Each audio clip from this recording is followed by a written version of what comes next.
Hello friends. Did you know nearly 80% of those who watch my videos aren't subscribed? If you enjoy these stories, please hit that subscribe button and leave a like. It really helps. Thank you for being here. By the way, where are you watching from? Let me know in the comments.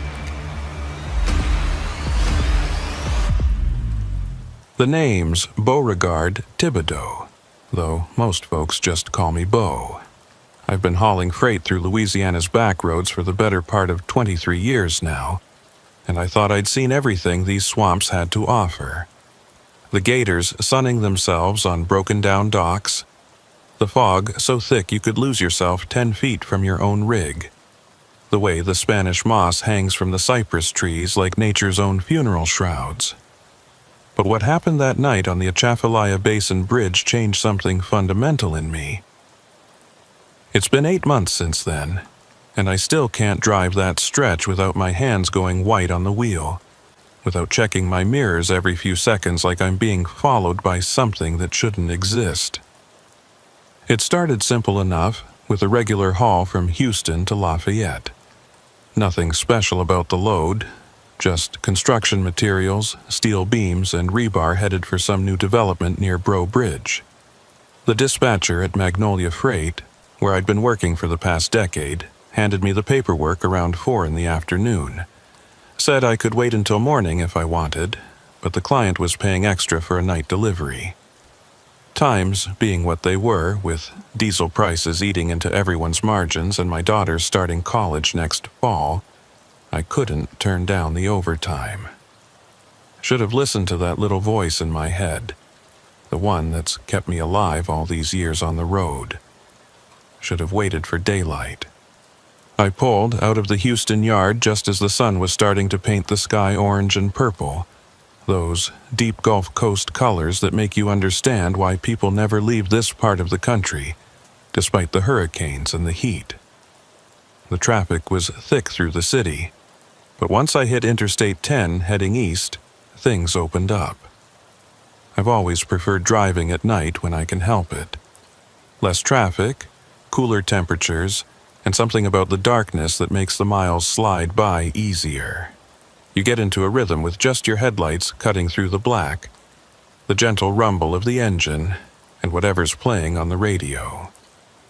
That night, I had an old Cajun station tuned in, the kind that plays Zydeco mixed with weather reports in French that my grandmère would have understood better than me. The first couple hours passed without incident. I stopped once for coffee at a truck stop near Lake Charles, one of those sprawling places with shower facilities and a diner that never closes. The coffee was bitter and strong, just the way I needed it, and the waitress, a woman named Evangeline LeBlanc according to her name tag, had that tired smile that told me she'd been on her feet too long. She asked where I was headed, and when I mentioned the Basin Bridge, something flickered across her face. Not quite fear, but something close to it. She leaned in when she brought me my change, close enough that I could smell the cigarette smoke in her hair, and said something that stuck with me even though I tried to laugh it off at the time. "You be careful out there tonight, Cher," she said in that thick Acadiana accent. "The bridge ain't right when the moon's dark. Things happen out there that don't happen in the daylight." My cousin saw something last month that turned his hair white at the temples. Won't even talk about it now, just shakes his head and changes the subject when anyone asks. I told her I'd be fine, that I'd crossed that bridge more times than I could count. But she just looked at me with those dark eyes and shook her head slowly, like she was already mourning something that hadn't happened yet. The Atchafalaya Basin Bridge is something else entirely if you've never seen it. 18 miles of elevated highway stretching across the largest wetland and swamp in the United States. During the day, you can see for miles in every direction. Nothing but water and cypress trees, and the occasional heron standing still as a statue. But at night, it's like driving through a void. The darkness swallows everything beyond your headlight beams, and all you've got is the concrete beneath your wheels and the knowledge that you're suspended 20 feet above some of the most inhospitable terrain in North America. gators, water moccasins, and things that have been living in those waters since before humans decided to build roads through them.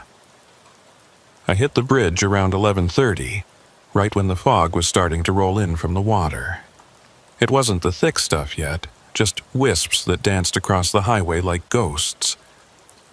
The radio started cutting in and out, static breaking up the music until I finally just turned it off.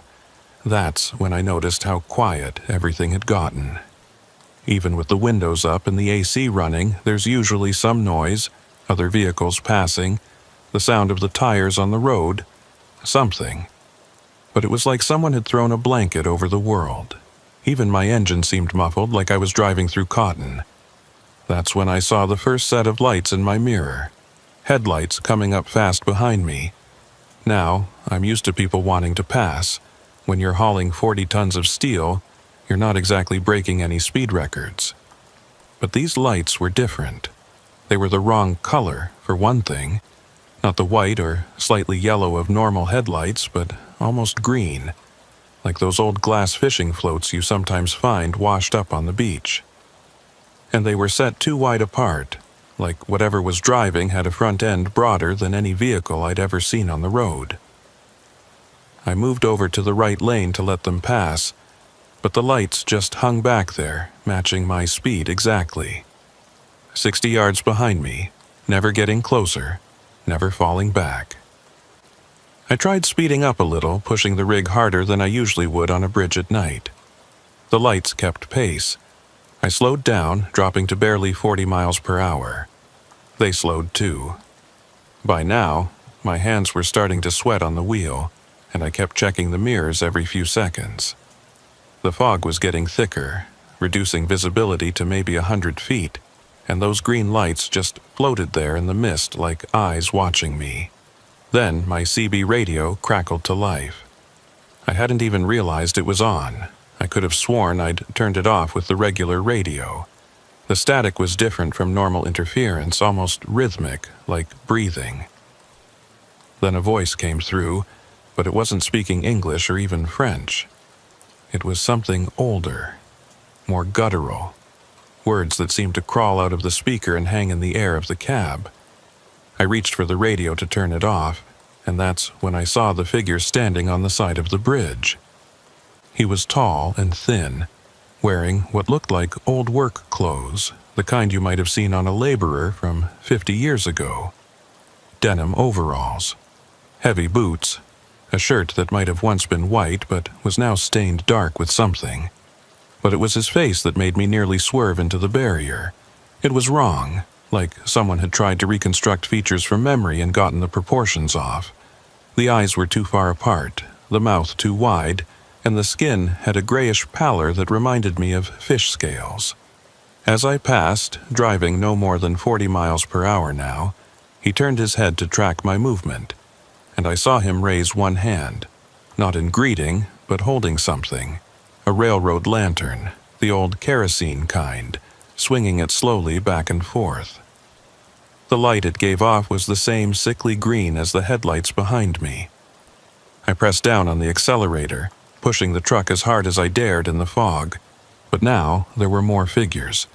Every few hundred yards, another one standing at the edge of the bridge, each holding those lanterns, each turning to watch as I passed. Men, women, even what looked like children, all in clothes from different eras, all with those wrong faces and dead eyes. The green lights behind me had multiplied too. When I checked the mirror, I could see 3 sets now, all following at the same distance, all perfectly synchronized in their movements.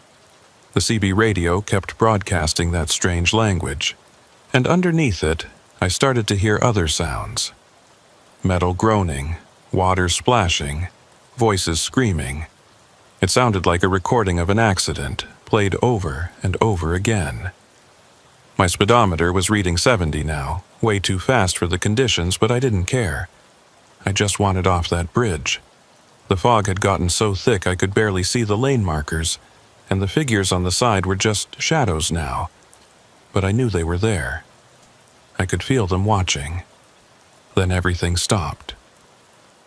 The radio went silent. The lights behind me vanished, and the fog cleared like someone had flipped a switch. I was suddenly driving on clear highway under a star-filled sky, the bridge stretching out ahead of me exactly as it should be. I checked my mirrors. Nothing. Checked the clock on the dashboard, and my blood went cold. It was 11:33 p.m. I'd been on the bridge for exactly 3 minutes, but I'd covered almost the entire 18-mile span. That was impossible. Even at 70 miles per hour, it should have taken at least 15 minutes. I pulled off at the first exit after the bridge, my hands shaking so bad I could barely grip the wheel. The rest stop was well lit and had a few other trucks parked there, which made me feel a little better. I sat in my cab for a few minutes trying to make sense of what had happened, when there was a knock on my door. I nearly jumped out of my skin. It was another trucker, an older black man with kind eyes and a concerned expression. He asked if I was all right, said I'd pulled in looking like I'd seen a ghost. I almost laughed at that. Instead, I asked him if he'd just come across the bridge. "Which bridge?" he asked, looking confused. "The Basin Bridge," I said. "The 18-mile bridge. I just came across it." He shook his head slowly. "Son, that bridge has been closed for maintenance since 10 o'clock tonight. They're not letting anyone through until morning. I've been waiting here 3 hours for it to open back up. How did you get through?" I didn't know what to say to that.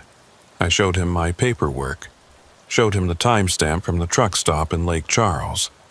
He looked at it, then at me, then back at the papers. "This says you left Lake Charles at 9:30, he said. "It's barely midnight now. You couldn't have made it here that fast taking the detour. The only way through is that bridge, and like I said, it's been closed all night." I wanted to argue, to show him something that would prove I wasn't losing my mind, but what could I say? That I'd driven across a closed bridge accompanied by ghost lights and figures from another time? That I'd covered 18 miles in 3 minutes? He must have seen something in my face because he didn't push it. Just patted me on the shoulder and told me to get some rest, that sometimes the road plays tricks on tired minds. But here's the thing that still bothers me, that makes me check my mirrors even on bright sunny days. When I went to unload the steel beams the next morning in Lafayette, the foreman commented on how cold they were. Said it was like they'd been refrigerated, which didn't make sense for steel that had been sitting in a covered trailer in Louisiana heat. And when they used the crane to lift them out, there were handprints on every single beam. Not dust or dirt that looked like handprints, but actual indentations in the metal, like someone with impossible strength had gripped them. Dozens of them, all different sizes, some so small they could have been from children. The foreman asked me what had happened, but I just shrugged and signed the paperwork. What was I going to tell him? That somewhere between Houston and Lafayette, in those 3 impossible minutes on the Atchafalaya Basin Bridge, something had been in my trailer, something that had left its mark on solid steel. He wouldn't have believed me anyway. Hell, I barely believed it myself, and I was there. But I knew what I'd seen, what I'd experienced, and I knew I'd have to cross that bridge again on the way back. The thought of it made my stomach turn to ice. I sat in that loading dock parking lot for a long time, watching the sun climb higher in the sky, trying to convince myself that darkness was just darkness, that bridges were just concrete and steel, that there was a logical explanation for everything. But even as I thought it, I could still hear that voice on the CB radio, speaking in a language that predated any map of Louisiana. And I could still see those green lights in my mirror following me across a bridge that was supposed to be closed. I sat in that parking lot until almost noon, trying to work up the courage to head back. The Lafayette heat was already brutal, making the asphalt shimmer like water, and I could feel sweat soaking through my shirt even with the AC running full blast. I kept telling myself I could take the long way around, add 3 hours to the trip and avoid the Basin Bridge altogether. But that would mean explaining to dispatch why my fuel costs were double what they should be, and I didn't have an explanation that wouldn't sound like I'd lost my mind. Besides, it was broad daylight now. Whatever I'd seen, whatever I thought I'd seen, surely it couldn't happen in the middle of the day with the sun beating down and traffic flowing normal. I pulled back onto Interstate 10 around 1 in the afternoon, heading west toward Houston. The radio was working fine, picking up a country station out of New Orleans, and I tried to lose myself in the familiar rhythms of the road. But as I got closer to the bridge, that knot in my stomach got tighter.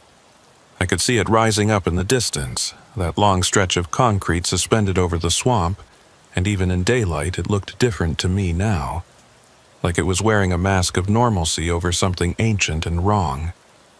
The traffic was steady as I entered the bridge, mostly passenger cars and a few other rigs. Normal. Everything was normal. I kept telling myself that, gripping the wheel hard enough that my knuckles went white.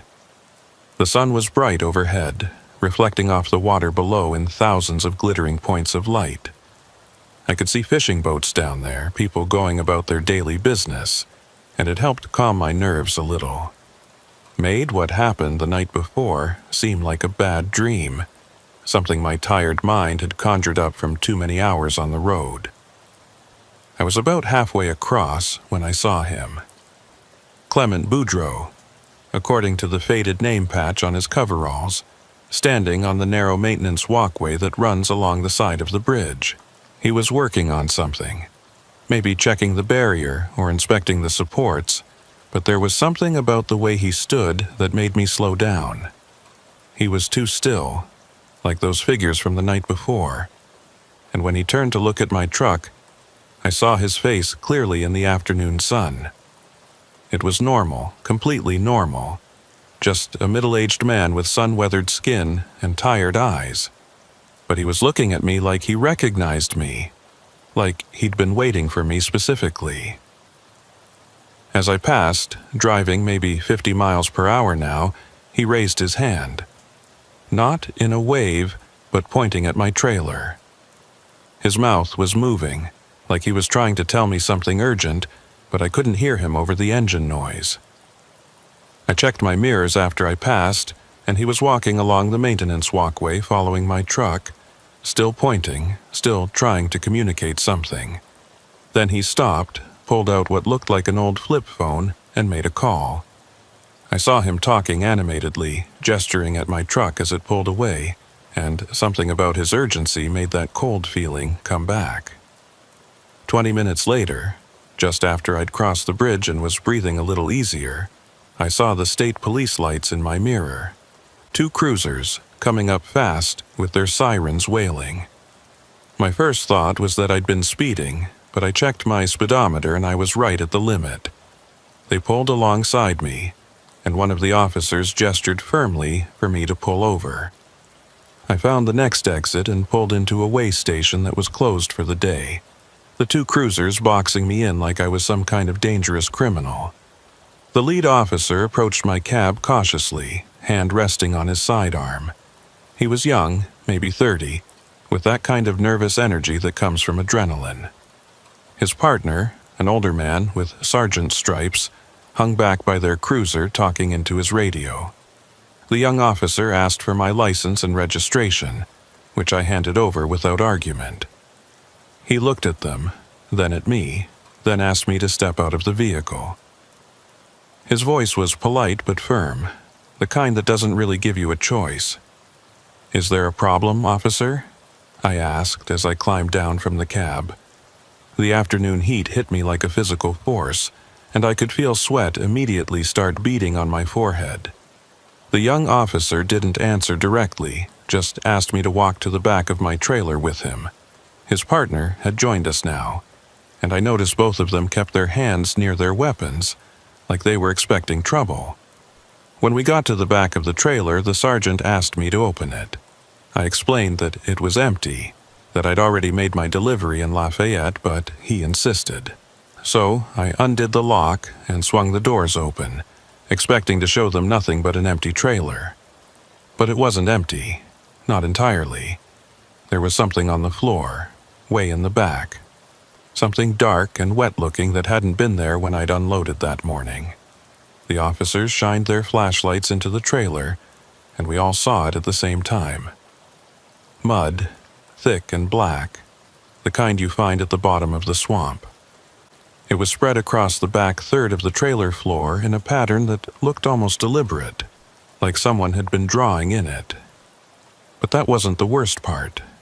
There were footprints in the mud, dozens of them, going in circles like someone had been pacing. And they weren't boot prints or shoe prints.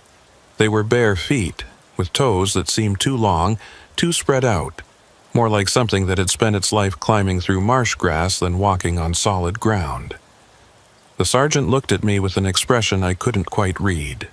Fear, suspicion, recognition. He asked me where the mud had come from, and I told him the truth, that the trailer had been clean when I left Lafayette. He exchanged a look with his partner, then walked a few feet away and made a phone call. I could only catch pieces of the conversation, but I heard him mention Clement Boudreau's name and something about another one. The younger officer stayed with me, and after a moment of awkward silence, he asked, "You crossed the bridge last night, didn't you? During the closure?" I started to deny it, to repeat what the trucker at the rest stop had told me about the bridge being closed, but something in his face stopped me. He looked scared, genuinely scared, and not of me. "It's okay," he said quietly, glancing over at his sergeant to make sure he wasn't listening. "It happens sometimes. People cross when they shouldn't be able to. We get calls about it every few months. Vehicles that show up on the other side when the bridge is closed for maintenance or accidents." "What are you talking about?" I asked, my mouth suddenly dry despite the humidity. The officer looked around again, then stepped closer. "The bridge isn't just a bridge," he said, his voice barely above a whisper. "The old folks, the ones who remember when they built it back in the 70s, they tell stories about what they had to do to sink those support pillars so deep in the swamp, about the things they disturbed down there. The state likes to pretend it's just folklore, but those of us who patrol this stretch, we know better. We see things, find things, like that mud in your trailer." The sergeant came back then, ending our conversation. He handed me back my license and registration and told me I was free to go, but suggested strongly that I might want to have my trailer professionally cleaned before I used it again. "And sir," he added, as I was climbing back into my cab, "I'd recommend taking alternate routes for a while. The bridge, it's got a way of remembering people who cross at the wrong times." I wanted to ask him what he meant, wanted to demand real answers instead of cryptic warnings, but the look in his eyes stopped me. It was the same look Evangeline LeBlanc had given me at the truck stop, that mixture of pity and fear for someone who'd touched something they shouldn't have. So I just nodded, started my rig, and pulled back onto the interstate. The rest of the drive back to Houston was uneventful, but I couldn't shake the feeling that I was being followed, not by the police, but by something else. Every time I checked my mirrors, I expected to see those green lights, even though it was broad daylight. And the smell in my cab had changed. It was subtle, but unmistakable. The smell of swamp water and decay, like something had gotten into the air system. I ran the AC on max, windows down, but it wouldn't go away. When I finally got back to the yard in Houston, it was nearly dark. I'd taken my time, stopped more than necessary, trying to delay the inevitable. Because I knew I'd have to explain the delay to dispatch, the extra fuel costs, the complaints that would surely come when they found out about the police stop. But when I pulled in, the yard was strangely quiet. Usually, there'd be at least a few drivers hanging around, mechanics working late, dispatch still lit up with activity.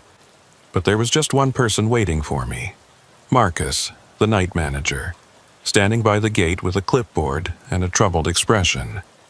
"Beauregard," he said as I climbed down from the cab. "We need to talk." He led me to the dispatch office, which was empty except for us. The usual chaos of papers and coffee cups and crackling radios was replaced by an unsettling stillness.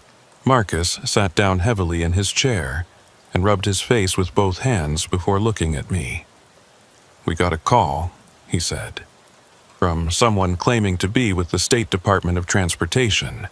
They said you'd been involved in an incident on the Basin Bridge." "The police already checked me out," I started to say, but he held up his hand. "Not the police," he said.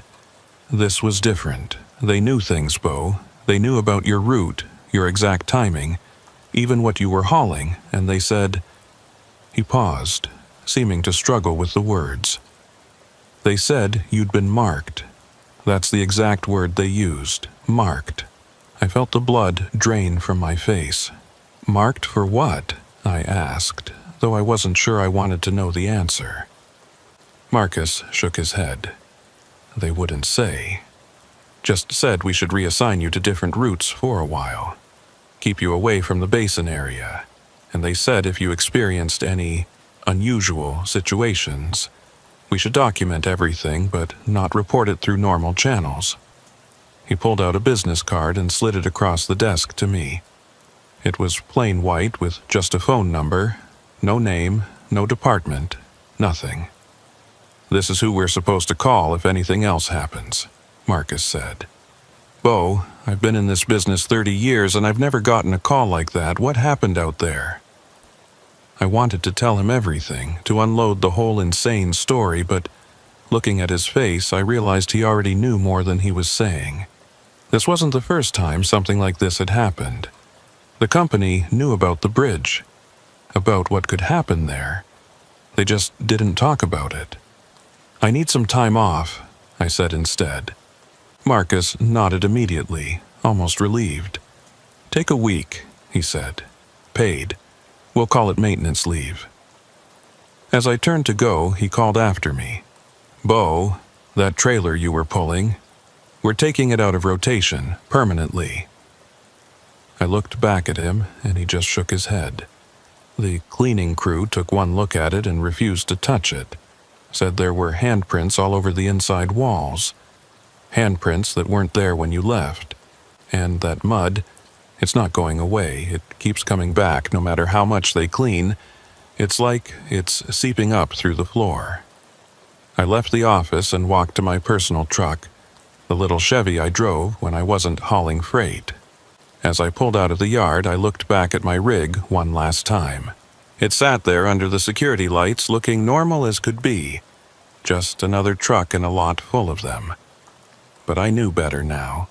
I knew that some roads aren't just roads, and some bridges span more than just water. And I knew that whatever had marked me on that impossible crossing of the Atchafalaya Basin Bridge wasn't done with me yet. That week of paid leave was supposed to help me get my head straight, but it did the opposite. I spent the first 2 days at home in my little apartment in Pasadena, trying to convince myself that everything had a rational explanation.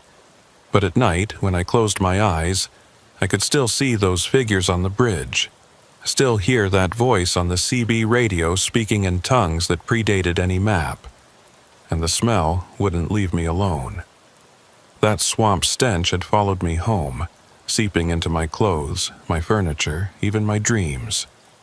On the third night, things got worse. I woke up around 3 a.m. to find my bedroom floor covered in water. Not a leak from upstairs or a burst pipe. This was swamp water, dark and thick with sediment, pooling around my bed like it had bubbled up through the floorboards. There were things floating in it, pieces of Spanish moss, tiny shells, and what looked like scales from something I didn't want to identify. The water was warm, body temperature, and it moved wrong, swirling in patterns that had nothing to do with any current or breeze. I stood on my bed like a kid afraid of monsters, watching that water creep higher, and that's when I heard it. That same guttural language from the CB radio, coming from somewhere beneath the surface of the water. I grabbed my phone and my keys and got out of there. didn't even stop to put on shoes. I drove to an all-night diner on the other side of town and sat there drinking coffee until the sun came up, my bare feet leaving muddy prints on the clean linoleum floor. When I finally worked up the courage to go back to my apartment that afternoon, the water was gone. No stains, no moisture, no sign it had ever been there. But the smell remained, stronger than ever, and there were handprints on my bedroom window, on the outside, 3 stories up, where no one could have reached without a ladder. That's when I decided to call the number on the card Marcus had given me. It rang 3 times before someone picked up, but they didn't say hello or identify themselves, just waited in silence. "This is Beauregard Thibodeau," I said, feeling foolish. I was told to call if there were any unusual situations. There was a pause, then a woman's voice, professional but with an underlying tension. "Mr. Thibodeau, we've been expecting your call. Can you come to Baton Rouge today? There's someone who needs to speak with you." The address she gave me led to a nondescript office building downtown, the kind with mirrored windows and no signage. The lobby was empty except for a security guard who looked at my ID, made a phone call, then directed me to the 7th floor. The elevator ride felt longer than it should have, and when the doors opened, I stepped into a hallway that looked like it belonged in a hospital from the 1970s. Green walls, fluorescent lights that hummed too loud, and that institutional smell that makes you think of bad news. The woman who met me introduced herself only as Ms. Hebert. No first name, no title. She was maybe 50, with steel gray hair pulled back in a severe bun, and eyes that looked like they'd seen too much. She led me to a small conference room where an older man was already waiting. He was thin, almost skeletal, with skin that had that translucent quality you see in people who've been sick for a long time. But his eyes were sharp, alert, and when he looked at me, I felt like he could see straight through to my bones. "Mr. Thibodeau," he said, his voice surprisingly strong.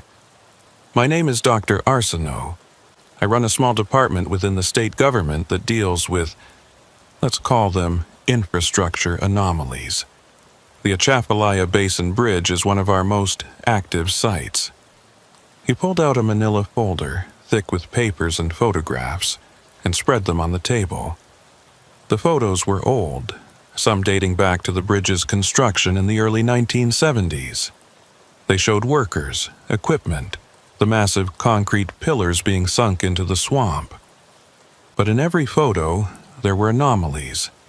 Shadows that didn't match the light sources, figures in the background that shouldn't have been there, and in one particularly disturbing image, what looked like hands reaching up from the water toward the construction crew. "When they built the bridge," Dr. Arsenault continued, "they had to sink those pillars deeper than anywhere else in the state. The swamp floor there isn't really a floor at all. It's layers upon layers of sediment, organic matter, and things that have been settling to the bottom for thousands of years. The Kitimachas, the Homas, all the indigenous peoples who lived here before European contact, they avoided that stretch of water, called it the breathing water, the place where the old world touches ours."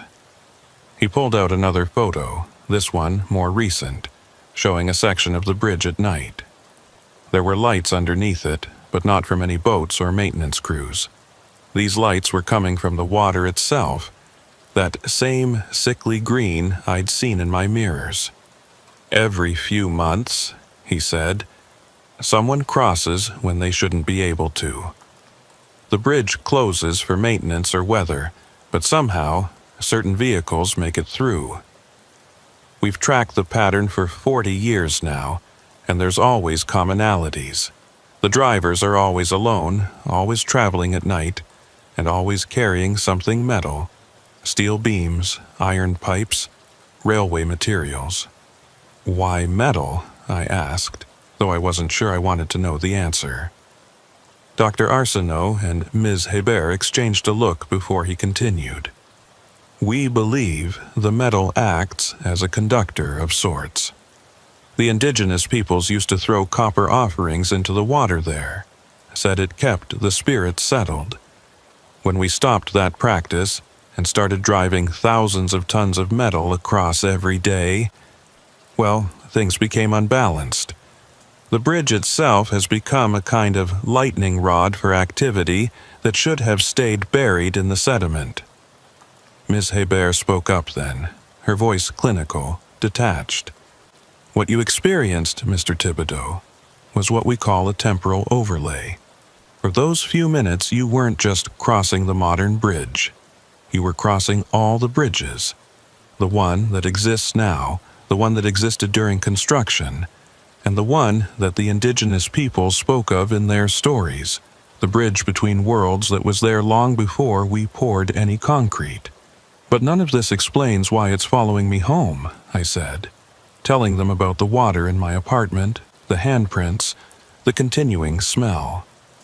Dr. Arsenault's expression grew more serious, if that was possible. That's the concerning part, he said. Usually the phenomena stay localized to the bridge area, but in some cases, when someone makes a crossing during a particularly active period, they can become marked, as we told your employer. You've essentially become a beacon, Mr. Thibodeau. You've crossed between worlds, and now you're visible to things that normally can't see into ours. There were things in this world, old things, things that existed before humans decided to build roads and bridges, and sometimes we accidentally built those roads and bridges right through their domain. And once you'd crossed into their territory, once they'd seen you, really seen you, there was no going back to ignorance. I took the job offer for a company based in Denver. The pay was better, the routes were simpler, and most importantly, it was 1,500 miles from the Atchafalaya Basin Bridge. Ms. Haber helped me break my lease, arranged for movers, even had my truck transported to the new terminal. It all happened so fast it felt like being in witness protection, which maybe wasn't too far from the truth. They were protecting me from something, or maybe protecting something from me. The night before I left Louisiana, I went back to that truck stop near Lake Charles, the one where Evangeline LeBlanc had warned me to be careful. She was working the late shift again, and when she saw me, her face fell. "You crossed, didn't you?" she said. Not a question, but a statement. "During the dark of the moon, when the bridge remembers what it used to be." I nodded, and she reached under the counter, pulling out a small cloth bag that smelled of herbs and something metallic. "My grand-mère made these for the ones who've been marked," she said, pressing it into my hand. "Won't fix it. Nothing can do that except time, but it might help with the dreams. And Cher," she leaned in close again, "don't ever come back. Once you've been seen by the old things in the water, they don't forget. The bridge will always recognize you now, will always try to pull you back to that in-between place. You got out once. Don't give it a second chance." I've been in Denver for 7 months now, driving routes through Colorado, Wyoming, and Utah. Clean highways that cut through mountains and high desert, where the air is thin and clear, and there's nothing hiding beneath the surface except solid rock. The company here treats me well, asks no questions about why I left Louisiana so suddenly, and the other drivers have learned not to bring up my past. But the mark hasn't faded like Dr. Arsenault said it would. If anything, it's gotten stronger, and I'm starting to understand that they lied to me about it being temporary. Once you've been touched by whatever lives in those waters, you carry it with you forever. The dreams started about a month after I arrived in Denver. At first they were just fragments, flashes of green light, the sound of water lapping against concrete pillars, voices speaking in that ancient language. But gradually they became more vivid, more real. In the dreams, I'm back on the bridge, but it's not the modern bridge anymore. It's older, made of wood and rope, swaying in winds that smell of centuries of decay. The figures are there, but now I can see them clearly. They're not ghosts or spirits or whatever comforting label we might want to put on them. They're the ones who tried to cross before the bridge was ready, before the proper offerings were made, before the boundaries were established.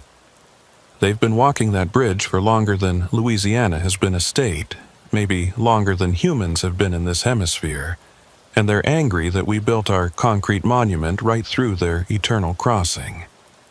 3 weeks ago, the dreams changed again. Now, I'm not just observing, I'm one of them. I walk alongside the figures in their eternal procession, holding one of those green lanterns, feeling the weight of centuries pressing down on my shoulders. And when I wake up, my feet are dirty with swamp mud, even though I'm 1,500 miles from the nearest bayou. My sheets are damp with brackish water that shouldn't exist in the high desert. The smell of decay follows me to work, strong enough that other drivers have started avoiding me, claiming I smell like something died in my cab. But the worst part is what happened last week. I was hauling a load of steel beams. I tried to avoid metal cargo, but the company insisted, and I needed the money. The route took me through a remote stretch of Highway 287 in Wyoming, the kind of place where you can drive for hours without seeing another soul.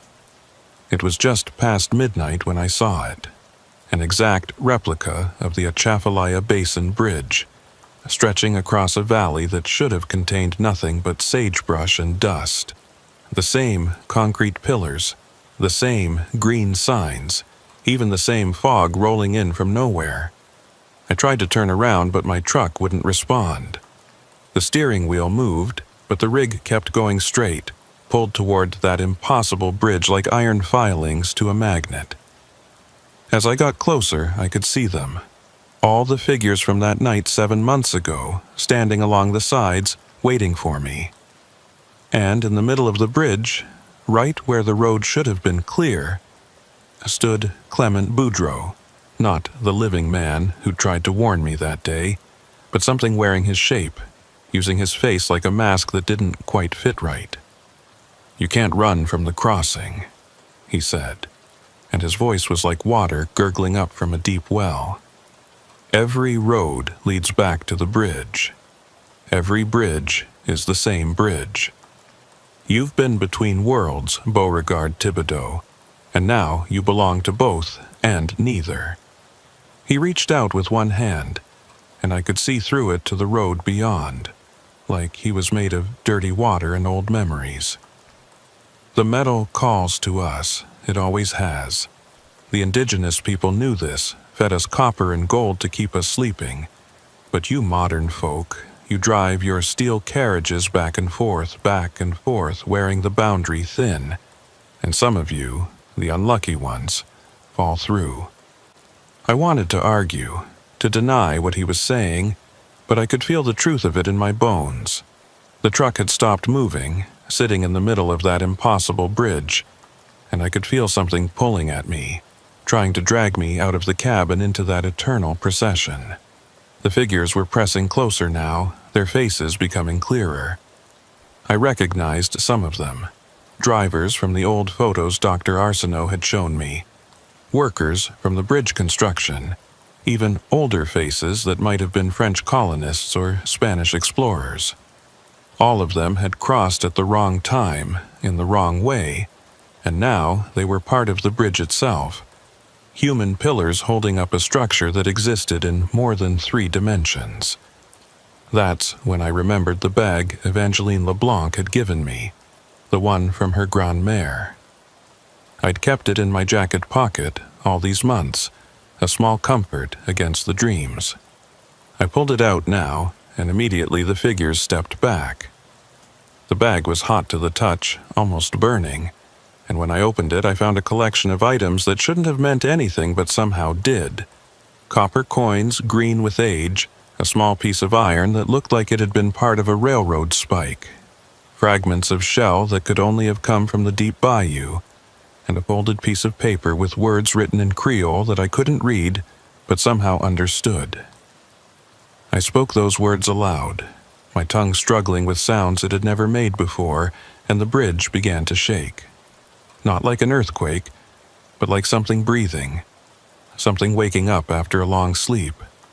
The figures scattered, fleeing back to whatever realm they normally inhabited, and Clement Boudreaux's shape dissolved like sugar in rain. The impossible bridge started to fade, becoming transparent, and I gunned the engine, racing through it before it disappeared completely.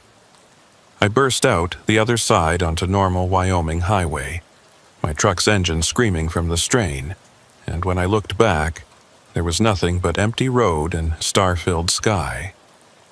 I pulled over at the next rest stop, hands shaking so badly I could barely put the truck in park. The steel beams in my trailer were covered in handprints again, but this time they were different. Instead of indentations pressed into the metal, these were raised, like something underneath had tried to push its way out. And there was writing scratched into the steel, that same ancient language from the CB radio, covering every beam from end to end.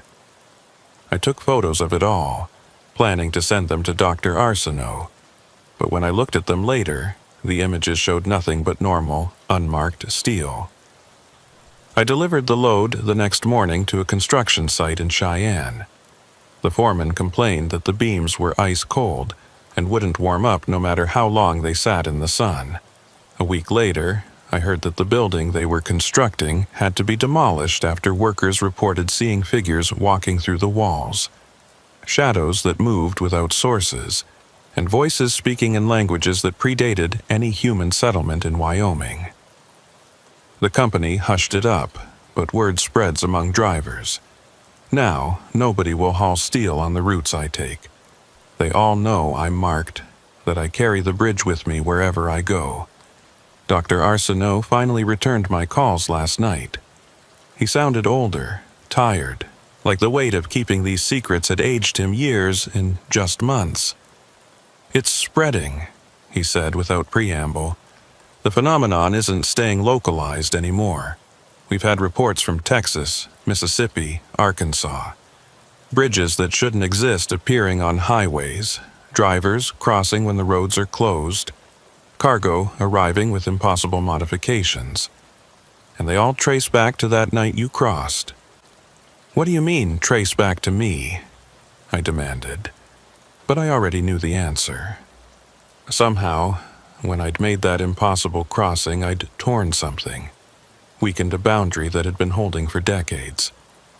The bridge had recognized something in me, some quality that made me a perfect conductor for whatever energy flowed through those waters, and now it was using me to expand its reach.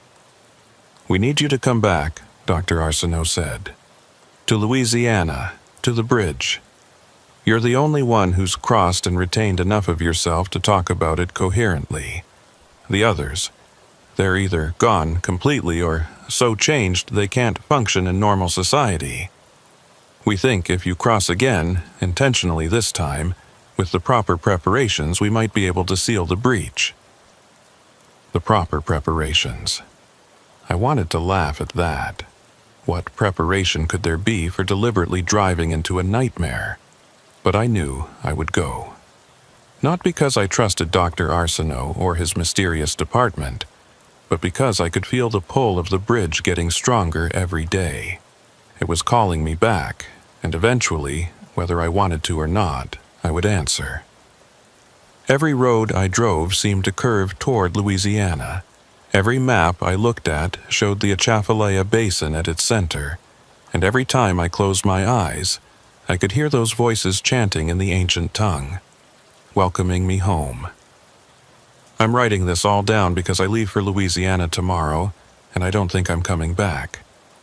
Not as myself, anyway. The mark hasn't faded. It's become part of me, written into my DNA, or my soul, or whatever you want to call the thing that makes us human. I've become a bridge myself, a living connection between the world we know and the world that exists in the spaces between steel and water, concrete and swamp. Maybe that's what the bridge wanted all along, not just to trap random drivers, but to create ambassadors, translators who could speak both languages, walk both roads. Clement Boudreau visited me in a dream last night. Not the thing that wore his face on the impossible bridge, but the real man, or what was left of him. He told me he'd been trying to warn drivers for 15 years, ever since his own crossing went wrong. He'd been working on the bridge that day I saw him, not for the highway department, but for something older, trying to maintain the barriers, to reinforce the boundaries. But every time someone crossed during the wrong alignment, the barriers got weaker, and he got pulled a little further into that other realm. "The bridge ain't evil," he said in that thick Cajun accent that sounded like home. "It's just old, older than good or evil, older than human understanding. It's a crossing that existed before there was water there, before there was land, when this whole world was something else entirely. We just built our bridge on top of it, like building a house on a graveyard and wondering why there's knocking in the walls." He told me what I need to do when I get there. It's not about sealing the breach. That's impossible now. It's about accepting my role as a permanent part of the crossing, a human pillar to match the concrete ones, holding up both bridges simultaneously. I'll still exist in this world, still drive my routes, still deliver my cargo, but I'll also exist in that other place, helping others cross safely, making sure they don't get lost between worlds like so many before them. It's not the life I would have chosen, but maybe choice is an illusion anyway. Maybe from the moment I took that night haul from Houston to Lafayette, this was always going to be the destination. The road doesn't care about our plans or our fears. It just goes where it needs to go, and we follow or we get left behind. And some of us, the marked ones, we become the road itself, stretching between places that shouldn't connect but do, carrying others across boundaries they don't even know exist. Tomorrow, I'll cross the Atchafalaya Basin Bridge one last time as just Beauregard Thibodeau, trucker from Texas. When I come out the other side, if I come out at all, I'll be something else. Something that belongs to both the daylight world of concrete and steel and the older world of water and whispers. The bridge will have its guardian, and maybe, just maybe, the crossings will become safer for the drivers who come after me. But if you're reading this, and you find yourself driving through Louisiana late at night, and you see a sign for the Atchafalaya Basin Bridge when your GPS says it should be miles away, don't follow it. Turn around, take the long way, add hours to your journey. Because the bridge is always hungry for new pillars, always looking for souls who can exist in both worlds at once. And once it marks you, once you've crossed when the boundaries are thin, there's no going back to the simple life of highways and truck stops and delivery schedules. The water remembers everything that's ever passed through it. The steel remembers every hand that's shaped it. And the bridge, the eternal bridge that exists in all times and all places simultaneously, remembers everyone who's ever crossed. We become part of its structure, human consciousness merged with concrete and metal, holding up a pathway between worlds that should never have been connected, but now can never be separated. I can hear them calling now, even here in Denver, 1,500 miles from the bayou. The voices of all the crossers, all the marked ones, all the pillars that hold up the impossible bridge. They're saying it's time to come home, time to take my place in the eternal procession. And despite everything, despite the fear and the horror and the knowledge of what I'm about to become, part of me is eager to answer. Because once you've seen both worlds, living in just one feels like being half awake, half alive, half real. The road calls, and I must answer. The bridge waits, and I must cross. And somewhere in that space between Louisiana swamp water and Wyoming highway dust, between modern steel and ancient offerings, between the world we built and the world we built upon, I'll find my place. Not as Beauregard Thibodeau, trucker, but as something more and less than human. a permanent part of the infrastructure that connects realities that were never meant to touch. This is my last entry as myself. If someone finds this, if Dr. Arsenault's department catalogs it with all their other evidence of things that shouldn't exist, know that I went willingly in the end. The mark didn't fade because it was never meant to. Some of us are chosen to be bridges ourselves, to stand with one foot in each world, making sure the crossing remains possible but not too easy, open but not too wide. It's a sacrifice, but also an honor in its way. We become part of something larger than ourselves, larger than human understanding, as essential to the structure of reality as the concrete pillars that hold up the highway. The sun is setting now, painting the mountains the same orange and purple I saw that last normal evening leaving Houston. Tomorrow, I'll drive through the night, through Texas, and into Louisiana, toward a bridge that exists in more places than it should. And when I cross, when I finally accept what I've become, the voices will stop calling, the dreams will stop pulling, and I'll be home in a way I never was before. Not the home we choose, but the home that chooses us, that claims us, that makes us part of itself forever. The Atchafalaya Basin Bridge is waiting. It's been waiting for 7 months, patient as only ancient things can be, and I'm ready now. Ready to stop running, ready to stop pretending I can escape what I've become. The crossing changed me, marked me, made me into something that belongs to both worlds and neither. And tomorrow I'll complete the transformation, become the guardian the bridge needs, the translator between realities, the human pillar that helps hold up a structure that exists in dimensions we don't have names for. If you're a trucker reading this, if you drive these long, lonely roads in the deep of night, remember, some bridges are more than bridges. Some roads lead to more than destinations, and some crossings can't be undone. Drive safe, stay in your own world, and whatever you do, don't cross the Atchafalaya Basin Bridge when the moon is dark and the fog is rising. Because once you've crossed between worlds, once you've been seen by the things that live in the spaces between, you can never truly come back. The road goes on forever, but some of us become the road itself. This is my fate, my burden, my transformation.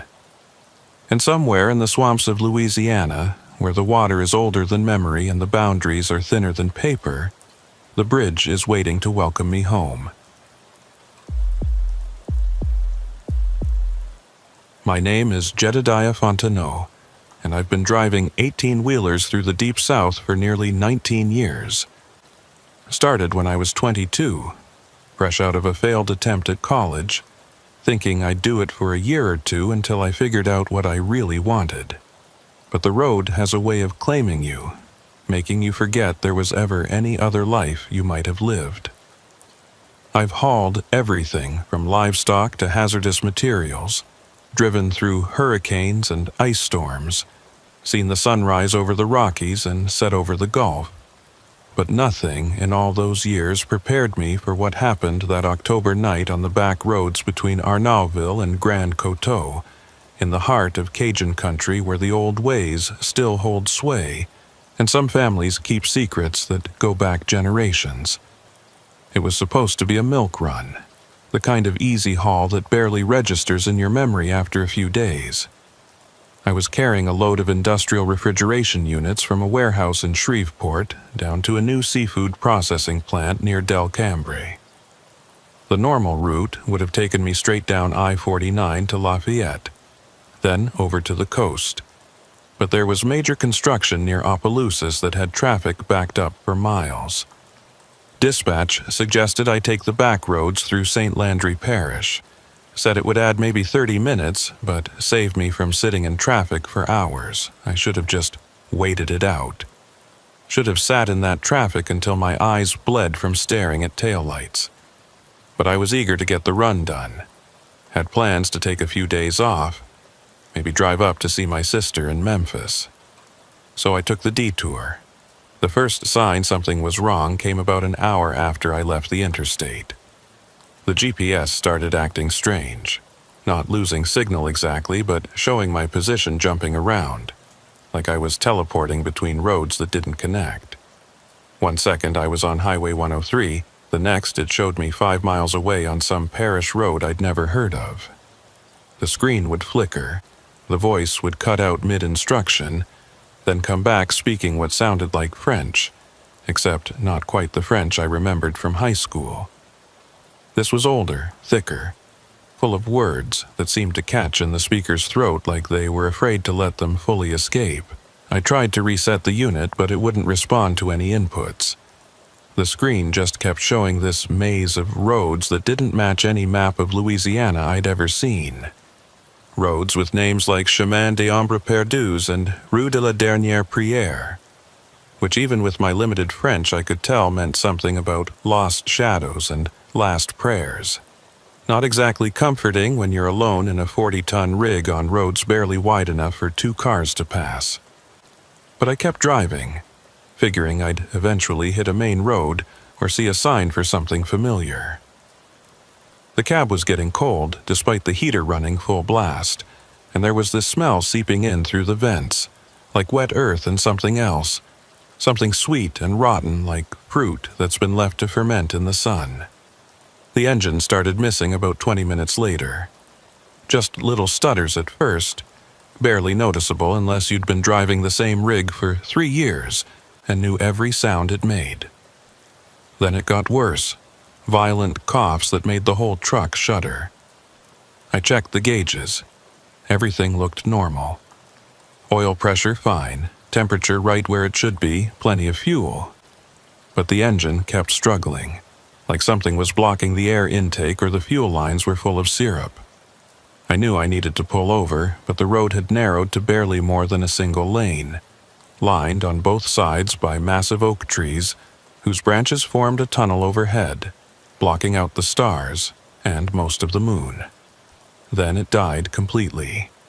No warning, no final gasp, just sudden silence except for the sound of the tires rolling to a stop on the gravel. The lights went out too. Headlights, dash lights, even the little LED on my phone charger. Complete electrical failure, which shouldn't have been possible. Trucks like mine have backup systems, redundancies built into the electrical system specifically to prevent total blackouts. But there I was, sitting in perfect darkness in the middle of nowhere with a dead truck and no idea exactly where I was. I sat there for a moment, letting my eyes adjust to the darkness, trying not to panic. I'd been in bad situations before. Had a transmission blow out in the middle of the Mojave once. Had to wait 18 hours for a tow in 110-degree heat. This was just another mechanical failure, another story to tell at truck stops. But something about the darkness here felt different. It wasn't just the absence of light. It was like the darkness had weight, substance, like it was pressing against the windows trying to get in. And the silence was wrong too. Louisiana nights are never quiet. There's always crickets, frogs, nightbirds, something. But this was the kind of silence you only get in places where nothing living wants to make a sound. I found my flashlight in the side compartment, one of those heavy mag lights that doubles as a club if necessary. The beam seemed weak when I turned it on, like the darkness was eating the light before it could get very far. I climbed down from the cab, and the moment my boots hit the ground, I knew I wasn't alone. It wasn't anything I could see or hear, just that primitive awareness that comes from millions of years of evolution. That feeling that tells you you're being watched by something that might consider you prey. The road under my feet wasn't gravel anymore. It was dirt, packed hard by years of use, but I could have sworn it had been gravel when I was driving on it. The trees seemed closer too, their branches lower, creating a ceiling maybe 12 feet overhead. Spanish moss hung down in thick curtains, moving slightly despite the complete absence of wind. I did a quick walk around the truck, checking for obvious problems, but everything looked fine externally. No flat tires, no visible leaks, nothing that would explain the sudden, complete failure. That's when I heard the footsteps. Soft, measured, coming from somewhere behind the trailer. Not trying to be stealthy, just walking with the confidence of someone who belonged there. I swung the flashlight around and the beam caught a figure emerging from the tree line. It was a man, maybe 60 years old, wearing overalls and a plaid shirt that had seen better days. His face was deeply lined, weathered by decades of sun and hard work, and his eyes were the palest blue I'd ever seen, almost white in the flashlight's beam. He raised one hand in greeting, and I noticed his fingers were stained dark with what looked like oil, or maybe blood. "Engine trouble?" he asked, and his accent was thick Cajun, the kind you don't hear much anymore except in the really remote parts of the parishes. "That happens sometimes on this road. The trucks, they don't like it here. Too much history in the ground, too much iron in the earth. Messes with the electronics." He pronounced it electronics, breaking it into distinct syllables like it was a foreign word he'd learned phonetically. "Yeah, complete electrical failure," I said, trying to keep my voice steady. "You know where I could find a tow truck? Or maybe a mechanic who works nights?" The old man smiled, but it didn't reach those pale eyes. "Oh, Cher, ain't no tow trucks coming out here at night. Ain't no mechanics neither. But you and Luck, my family, we live just up the road a piece. We can give you a place to stay tonight, get you sorted in the morning when the sun comes back." Every instinct I had was screaming at me not to go with this man. There was something off about him, about this whole situation. But what choice did I have? I couldn't stay with the truck all night. Not with no heat, no communication, no way to call for help. My phone was as dead as everything else electronic. Wouldn't even turn on. And the darkness around us seemed to be getting thicker, more oppressive, like it was slowly crushing the small sphere of light from my flashlight. "I appreciate the offer," I said carefully, "but I should probably stay with my cargo, company policy and all that." The old man's smile widened, showing teeth that were too white, too straight for someone his age living in rural Louisiana. "Oh, your cargo be fine. Ain't nobody out here but us, and we don't take what ain't offered freely. Besides," he gestured at the darkness around us, "you don't want to be alone out here when the moon finishes setting. That's when the old things wake up, the things that was here before the roads, before the towns, before the people came with their crosses and their iron." Something about the way he said iron made me look back at my truck, at all that metal sitting useless in the dark. "What do you mean, old things?" I asked, but he was already walking away, heading down the road in the opposite direction from where I'd been driving. "Come on, Cher," he called back over his shoulder. "My daughter, she got dinner on the stove, couillon to waste good food, and my family, they want to meet you. We don't get visitors much, especially not ones who find this road." I should have stayed with the truck. Should have locked myself in the cab and waited for dawn, no matter how cold it got, no matter what sounds I heard in the darkness. But I followed him. Grabbed my jacket and my phone, useless as it was, and followed that old man down a dirt road that shouldn't have existed, toward a house that was about to show me that some southern hospitality comes with a price that can't be paid in money. The walk was longer than it should have been. The old man said it was just up the road, but we must have walked for 20 minutes through that tunnel of trees, our footsteps the only sound except for this weird humming the old man was doing under his breath. It wasn't quite singing, wasn't quite talking, just this continuous drone that seemed to vibrate in my chest. The flashlight beam kept getting weaker, or maybe the darkness was getting stronger. By the time we finally saw lights ahead, I could barely see 3 feet in front of me. The house materialized out of the darkness like something from a dream. It was old, probably antebellum, with those wraparound porches you see in movies about the old South. But where those movie houses are all white columns and genteel decay, this one was different. The wood was dark, almost black, like it had been soaked in oil or treated with something that preserved it beyond the normal lifespan of wood. The windows glowed with a warm yellow light that seemed inviting until you noticed it didn't behave like normal light. It didn't spill out onto the porch or illuminate the yard. It just stayed contained within the windows, like each pane of glass was holding a piece of sunset prisoner. "Armand!" a voice called from inside. "Dat you! You found him?" The old man, Armand apparently, called back in rapid Cajun French that I couldn't follow. A woman appeared in the doorway, younger than Armand, but with the same pale eyes, the same too perfect teeth.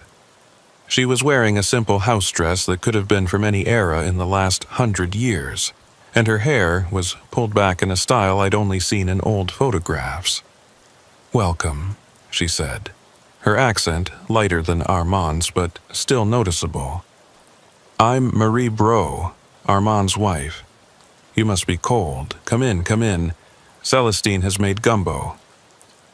The inside of the house was worse than the outside. Not because it was decrepit or obviously sinister, but because it was too perfect. Everything was clean, pristine, like it had been frozen in time and carefully maintained.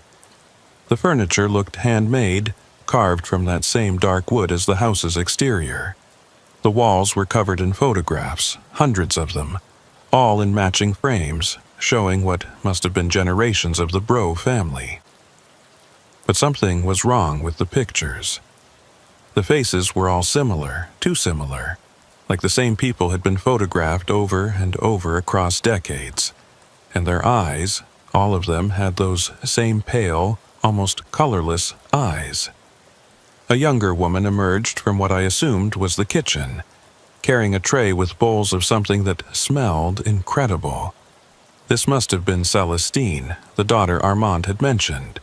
She looked maybe 25, with long dark hair and those same pale eyes, but on her they were somehow more unsettling.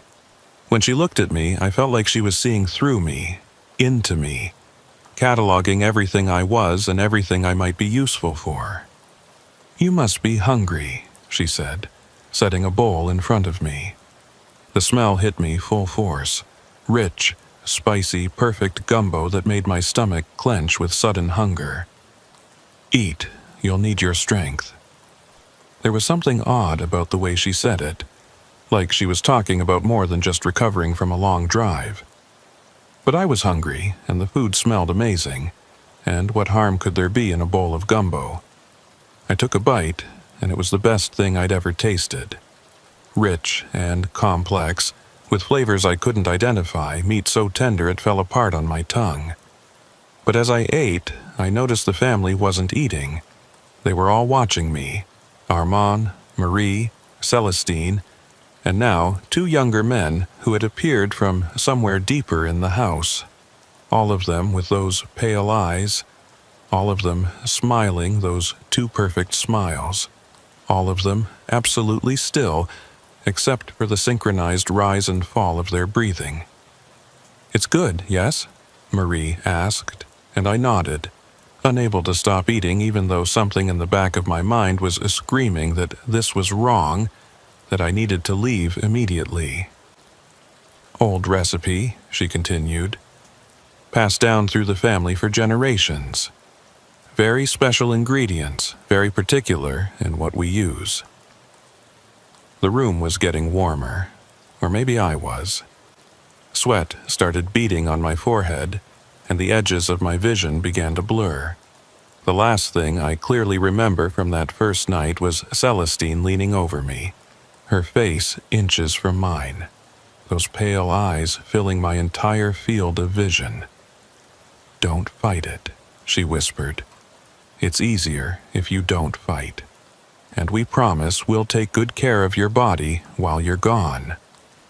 I woke up in stages, like climbing up from the bottom of a deep well. First came the awareness of lying on something soft, A bed, though not my own. Then the smells. Lavender and something medicinal. Old wood and dust. And underneath it all, that same sweet rot from the road. My head felt like it had been stuffed with cotton, and my mouth tasted like copper and ash.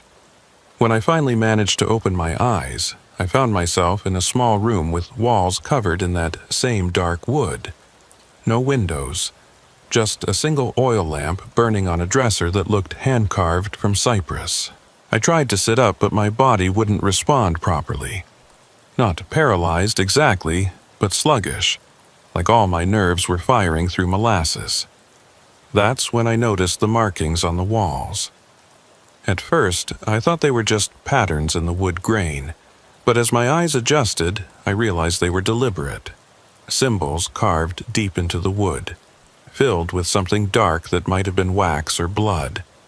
They seemed to move in the lamplight, writhing like living things, and looking at them too long made my head spin worse than it already was. The door opened without a sound, and Celestine entered carrying a tray with a glass of water and what looked like more food. She'd changed clothes, now wearing a white dress that looked ancient, with high collar and long sleeves despite the warmth of the house. Her pale eyes studied me with an intensity that made me want to look away, but I couldn't. There was something hypnotic about them, something that held my gaze even as every instinct screamed at me to run. "You're awake," she said, setting the tray on the nightstand. "Good. Papa was worried we'd given you too much. Sometimes outsiders, their bodies can't handle the old recipes the way we can. But you're strong. I could tell that right away. You'll last longer than the others." "Others?" My voice came out as a croak, and she handed me the water. I wanted to refuse it, but my throat felt like sandpaper, and before I could stop myself, I was drinking deeply.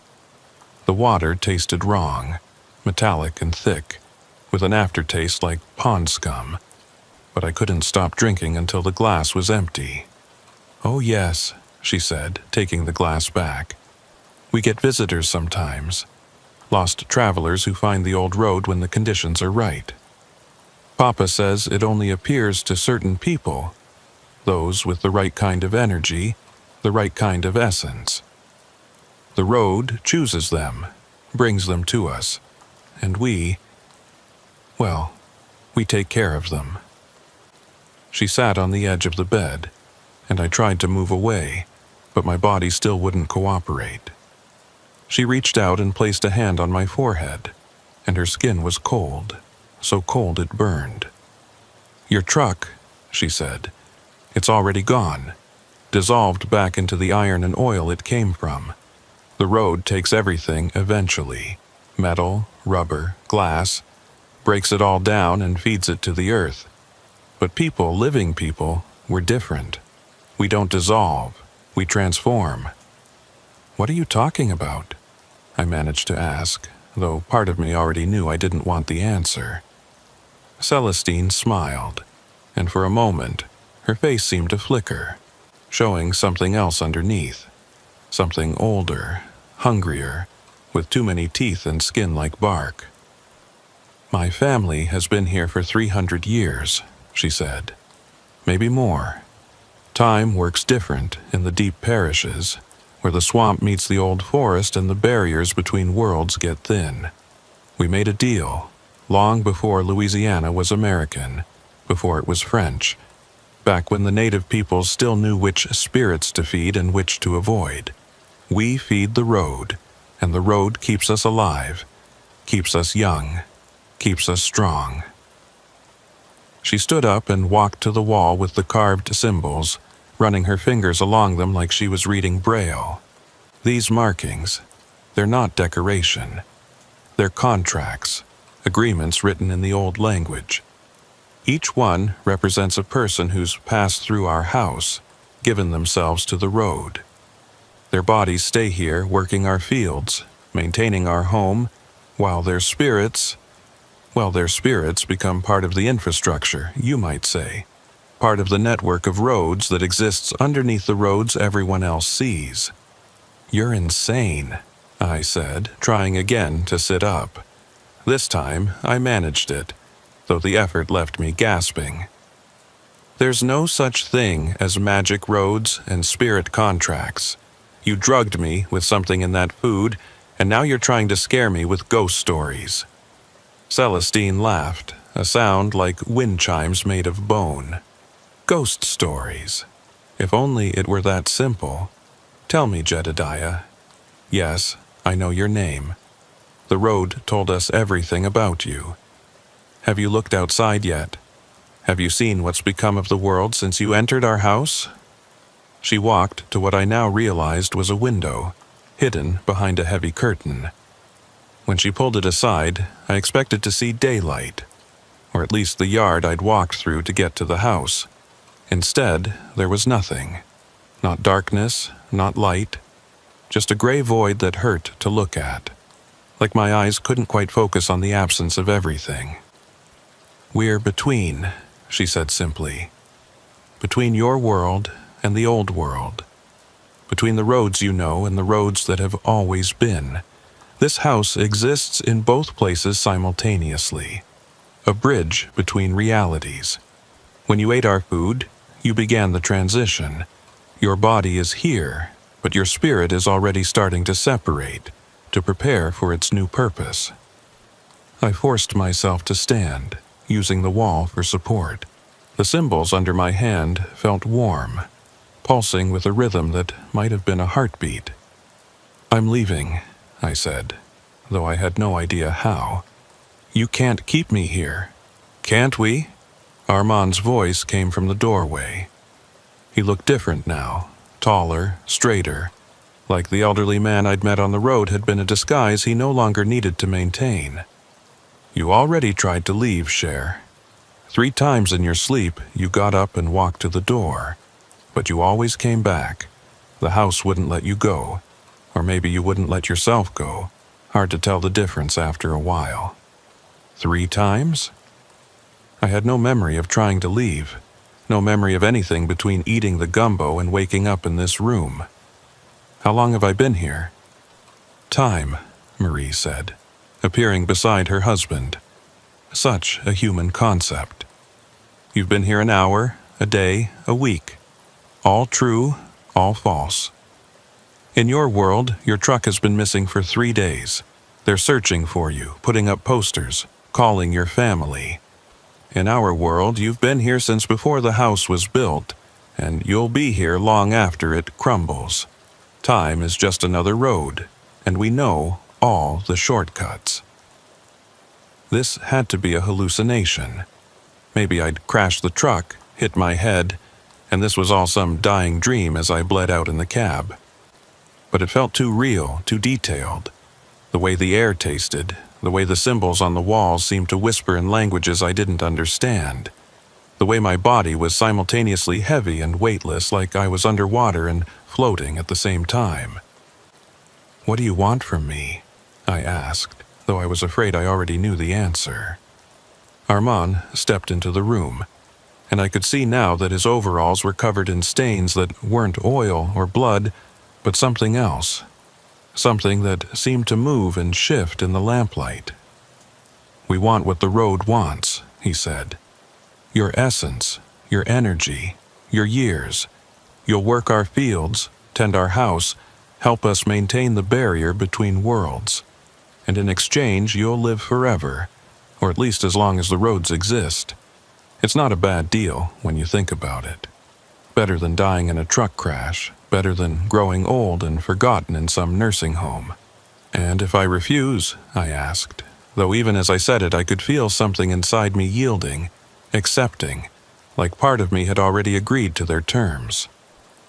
Celestine moved closer and I could smell her perfume. Not lavender, I realized, but something else. Something that smelled like the air before a thunderstorm. You can't refuse, she said softly. The moment you ate our food, the contract was sealed. But we're not cruel. We'll make the transition as easy as possible. Some fight it, and they suffer. Others accept it, and they find peace. A few even find happiness, eventually. There's a certain freedom in knowing your purpose. in being part of something larger than yourself. She reached out and took my hand, and her touch sent ice through my veins. But underneath the cold, there was something else. A warmth, a connection, a feeling of belonging I'd never experienced before. For a moment I could see through her eyes, see myself as she saw me, not as Jedediah Fontenot, trucker from Texas, but as energy, potential, a collection of years and experiences that could be harvested and redistributed. "I have a family," I said weakly, "a sister in Memphis, friends, a life." "Had," Marie corrected gently. "You had those things, now you have us. We're your family now, and we'll take care of you the way we've taken care of all the others. Come, let me show you." She led me out of the room, my legs moving almost against my will. The hallway beyond was longer than the house should have been able to contain, lined with doors that all looked identical. Behind some, I could hear movement, footsteps, whispers, sometimes crying. Marie opened one seemingly at random, revealing a room identical to the one I'd woken up in. But this one had an occupant, a man in his 30s wearing a trucking company uniform from what looked like the 1980s. He was sitting on the bed, staring at the wall, his lips moving in what might have been prayer or madness. When he saw us, his eyes widened with something that might have been hope or fear. "New one?" he asked, his voice rusty from disuse. "How long?"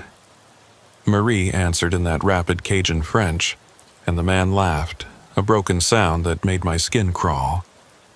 30 years, he said to me. "I've been here 30 years, or 30 minutes, or 30 centuries. Hard to tell anymore, but the work's not bad, once you get used to it. And the dreams are worth it." "Dreams?"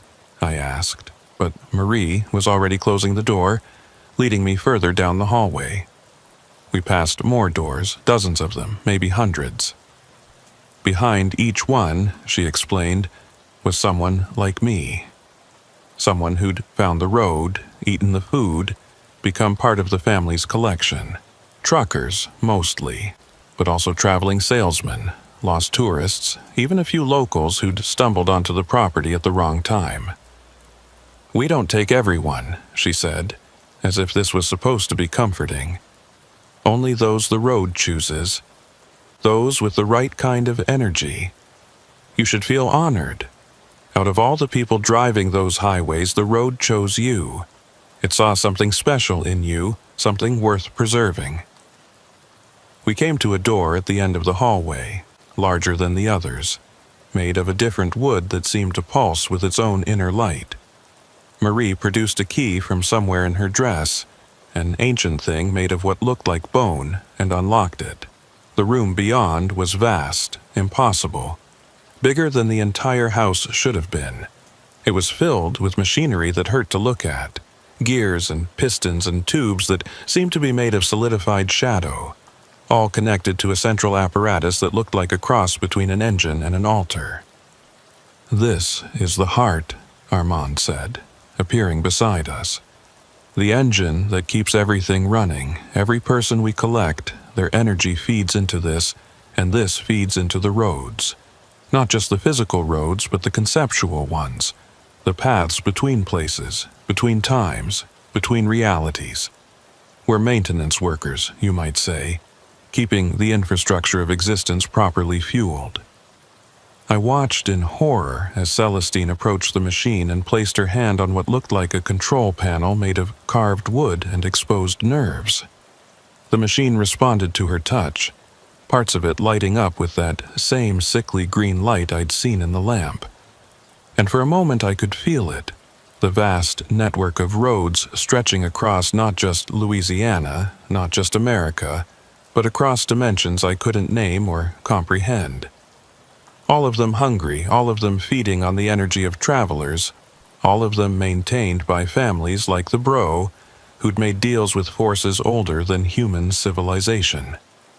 "You're taking this better than most," Celestine observed, watching my face as I tried to process what I was seeing. Usually, there's more screaming by now, more denial, more bargaining with God. She moved around the machine with a familiarity that suggested she'd been doing this for decades, maybe centuries. Her fingers traced patterns in the air that left brief after-images, like sparklers in the dark. But you're different, I can feel it. You've always known, haven't you? That there was something wrong with the world, something hiding just beneath the surface of what everyone calls reality. She was right, and I hated that she was right. All those years on the road, I'd felt it. The wrongness in certain places, the way some stretches of highway felt older than they should, the way some truck stops seemed to exist in pockets outside normal time. I'd dismissed it as road hypnosis, as tired imagination, as anything but what it actually was. But deep down, I'd known. Maybe that's why the road had chosen me. Maybe I'd been marked for this long before my truck broke down on that impossible dirt road. "Show him the others," Armand said, his voice carrying a weight of authority that hadn't been there before. "Show him what he'll become. Better he knows now than discovers it piece by piece over the years." Marie nodded and led me to another section of that impossible room, where the walls were lined with what looked like glass cases, each one containing a figure that might have been human once. They weren't dead. I could see them breathing, see their eyes tracking our movement, but they weren't alive either, not in any way that mattered. Their skin had taken on the texture of the dark wood that made up the house. Their fingers had grown long and root-like, and their faces were peaceful, serene even, like they'd finally found what they'd been searching for their whole lives. Some were dressed in clothes from different eras, a woman in a 1950s dress, a man in what looked like Civil War-era clothing, children in outfits I couldn't place in time. "The transformation takes time," Marie explained, her voice taking on the tone of a museum guide. "Years, decades sometimes, depending on how much you fight it. These ones accepted their fate early. They understood that becoming part of the infrastructure was an honor, not a curse. They feed the roads with their dreams now, their memories, their essence flowing through the network like blood through veins." I approached one of the cases, drawn by something I couldn't name. Inside was a man who looked familiar, though I couldn't place where I'd seen him. He was wearing a trucker's uniform with a company logo I recognized.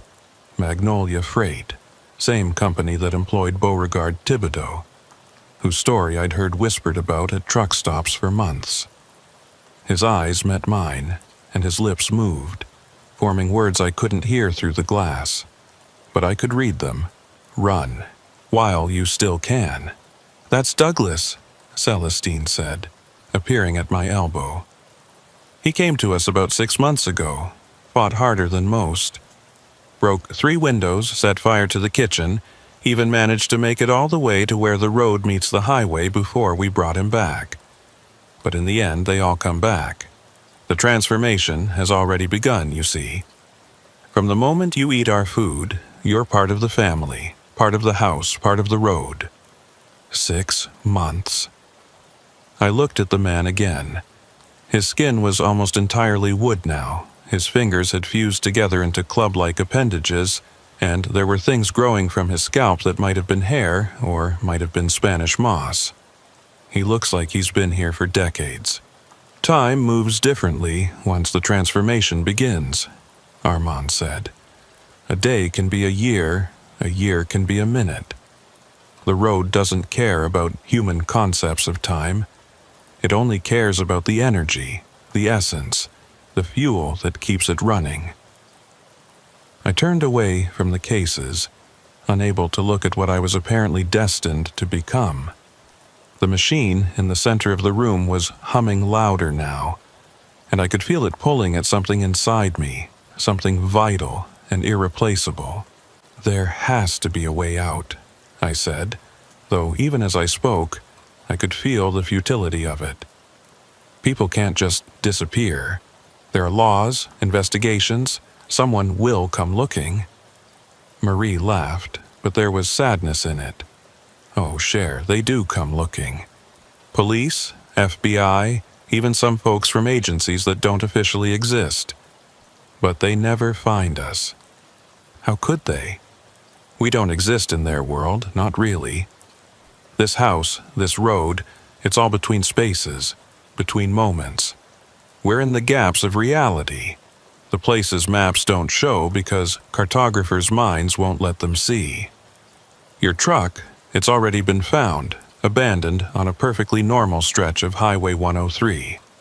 No sign of struggle, no sign of you, just another trucker who walked away from his life. They'll assume you had a breakdown, Celestine added.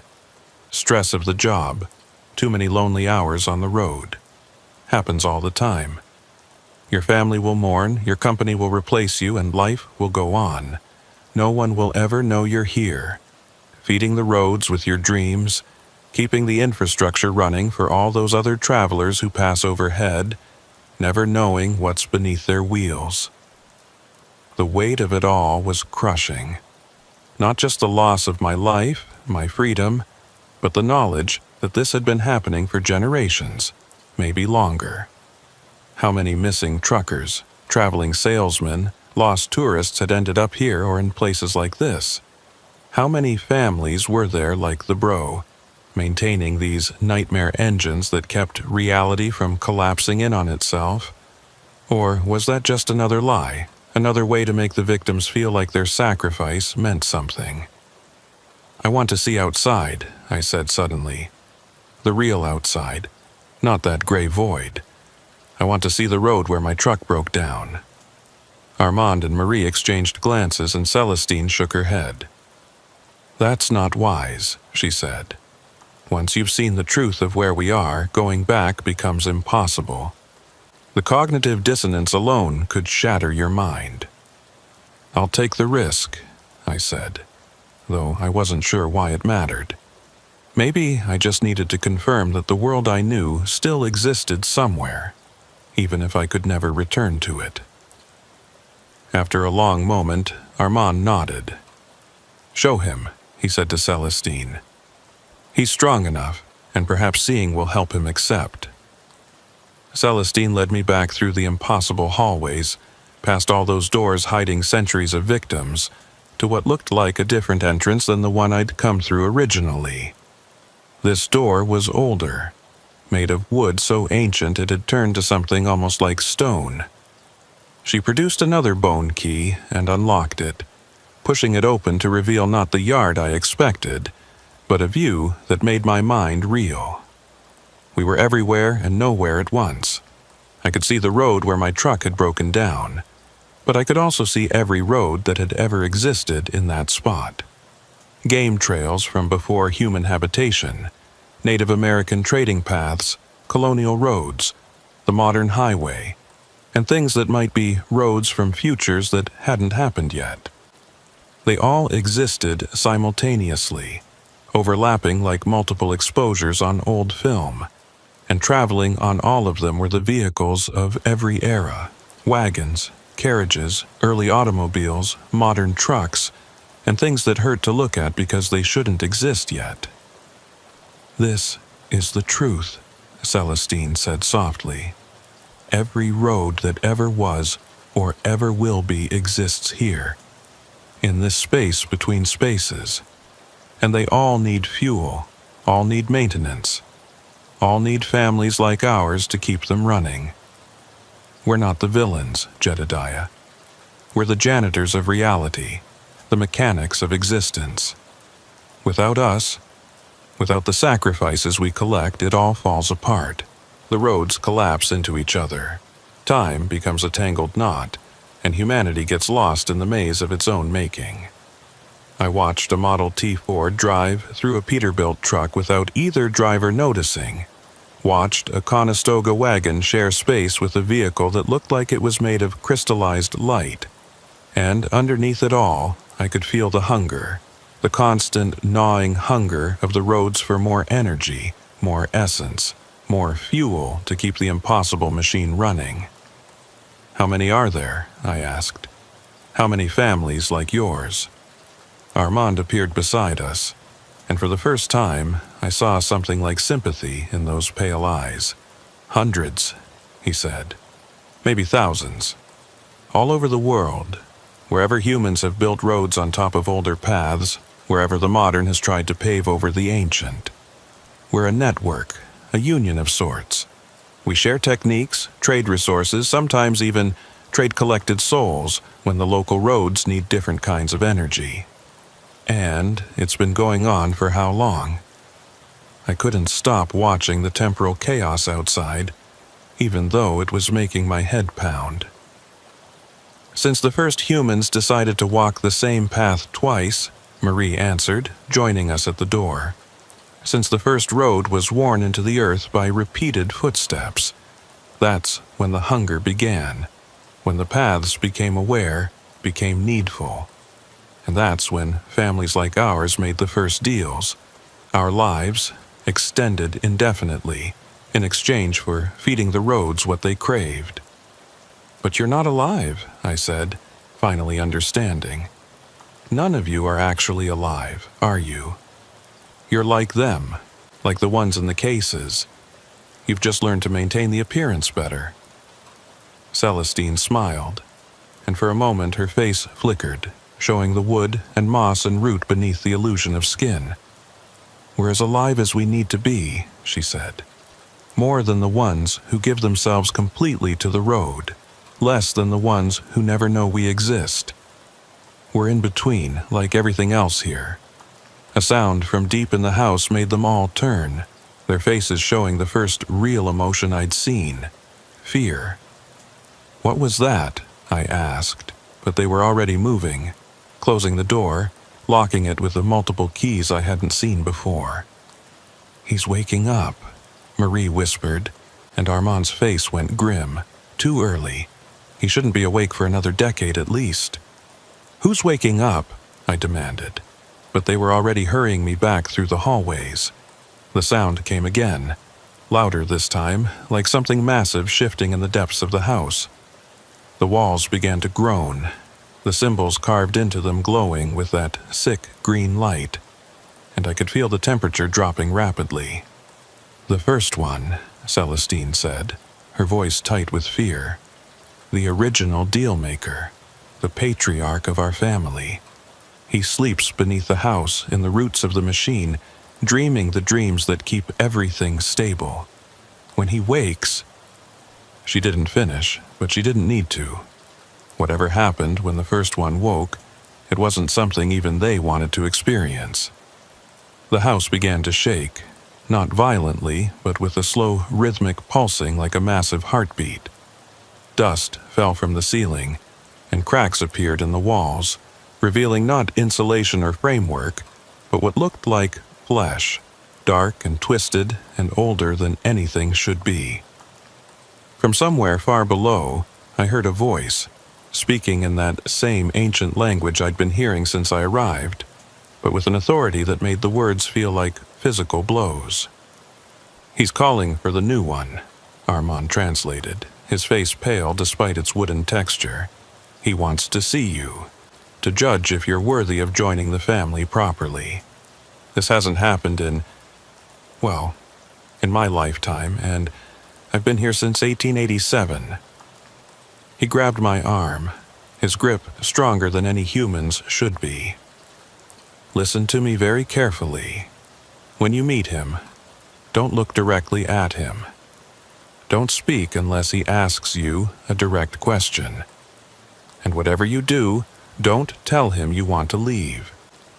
He doesn't understand the concept of leaving. To him, everything that enters the house has always been here and always will be." They led me to a door I hadn't noticed before, one that seemed to exist in a fold of space that hurt to perceive directly.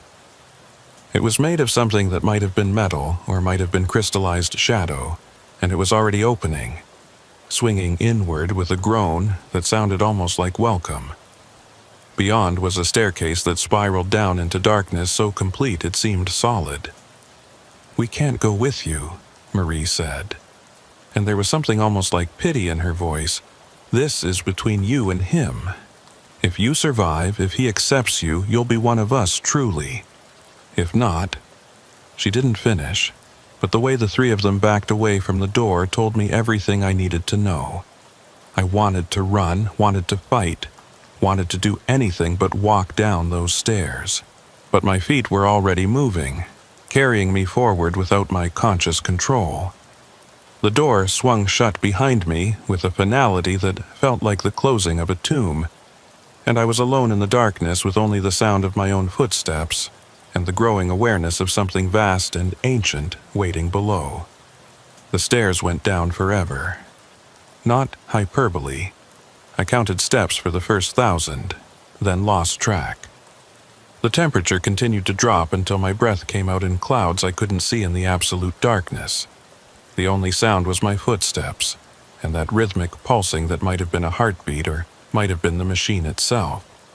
The engine that kept all the impossible roads running.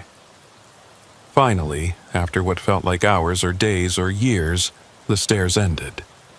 I stepped onto what felt like packed earth, though it was warm despite the frigid air, and almost alive under my feet.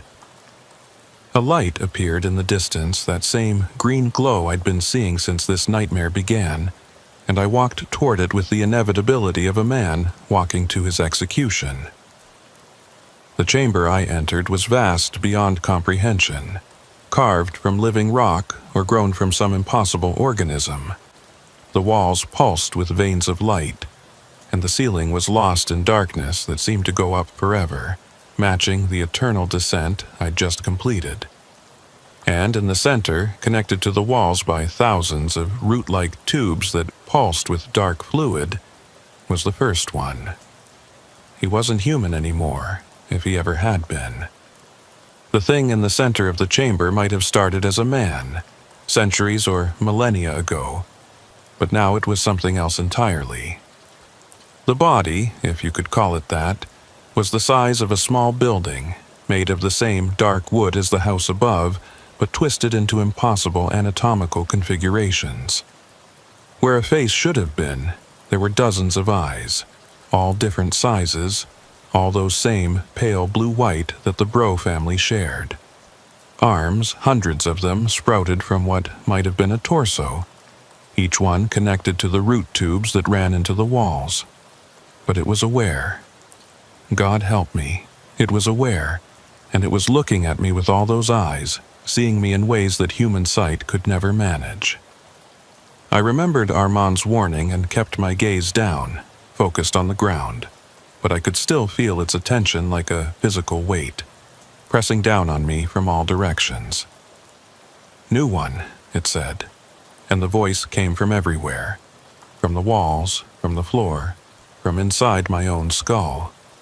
It spoke in English, but underneath I could hear echoes in that ancient language, layers of meaning that my mind couldn't quite grasp. "Been so long since a new one came. The roads are hungrier than they used to be. Need more fuel, more essence, more dreams." I didn't respond, remembering Armand's instruction not to speak unless asked a direct question. The thing shifted, and the entire chamber moved with it, like we were inside something alive, which, I realized with growing horror, we probably were. This wasn't just a room. It was part of the creature, or the creature was part of it. The boundary between architecture and anatomy had been erased. "You have the smell of far roads on you," it continued, and I could hear something like nostalgia in its impossible voice. Texas roads, modern roads, fast roads, different from the old paths, the walking paths, the paths worn by feet instead of wheels, but still hungry, always hungry. "Do you know why roads hunger, new one?" That seemed like a direct question, so I answered, keeping my voice as steady as I could manage. "No, sir, I don't know why roads hunger." It laughed, or at least I think it was laughter. The sound was like grinding gears mixed with breaking glass, and it went on for far too long. "Sir, haven't been called sir in... Time doesn't mean much down here. Up there, they count years. Down here, we count heartbeats, breaths, dreams. I've been here for 7 million breaths, or maybe 7. Hard to tell the difference anymore." One of its many arms reached toward me, and I saw that the fingers had been replaced with keys. Hundreds of keys of every type and era, from ancient iron things to modern electronic fobs. Roads hunger because movement is life, and life requires sacrifice. Every path ever walked demands payment from those who walk it. In the old days, people knew this, left offerings at crossroads, buried coins at bridges, fed the paths with blood and gold and promises, but you modern ones, you forgot. You build your highways over the old paths without asking permission, without paying the toll, so the roads take what they're owed, one way or another. "The Bro family," I said, forgetting I hadn't been asked to speak. "They're your descendants?" Those dozens of eyes blinked in sequence, creating a rippling effect that made me dizzy. Descendants, servants, extensions, all true, all false. They were a family once. Came here from Acadia when the English drove them out. Found me here, or I found them. We made a deal. They would feed the roads, and I would let them live forever. Not life as you understand it, but existence. Continuation. Purpose. The root tubes pulsed, and I could see shapes moving through them. Not liquid, but something more complex. Images, maybe. Memories. Dreams extracted from all those people in the cases upstairs. "You want to leave," it said, and it wasn't a question. They all want to leave at first. But leaving isn't possible, new one. You've eaten the food, breathed the air, walked the paths between. You're part of the infrastructure now, part of the great machine that keeps reality from collapsing. "Reality won't collapse if I leave," I said, trying to inject some logic into this madness. "The world existed fine before I got here. Did it?" The creature shifted again, and suddenly the walls became transparent, or maybe permeable. Through them, I could see not the earth and rock I expected, but an infinite network of roads, paths, highways, all intersecting and overlapping in ways that hurt to perceive. And traveling on them were not just vehicles but concepts. Ideas made physical, thoughts given form, dreams and nightmares walking the eternal paths between minds. Every road ever imagined exists here, it explained. Every path ever conceived, every route ever dreamed. The physical roads you know are just the tip of an infinite infrastructure, and it all needs fuel. The dreams of travelers, the fears of the lost, the hopes of those heading home. You've been chosen to be part of the collection system, part of the great harvest that keeps the paths open. I watched a memory that looked like my own, a birthday party when I was 7, drive past in the form of a pickup truck made of cake and candles. "That's mine," I said, reaching for it instinctively. "That's my memory." "Was yours," the creature corrected. "Everything that enters here becomes part of the whole. Your memories will fuel roads in places you've never imagined. Your dreams will pave paths between worlds. Your essence will become the infrastructure itself, eternal and purposeful." "And if I refuse?" I asked, though I could already feel the futility of resistance. My body was changing, had been changing since I ate that gumbo. I could feel my skin hardening, taking on the texture of bark. My fingers were starting to elongate, and when I looked at them, I could see they were developing segments like roots.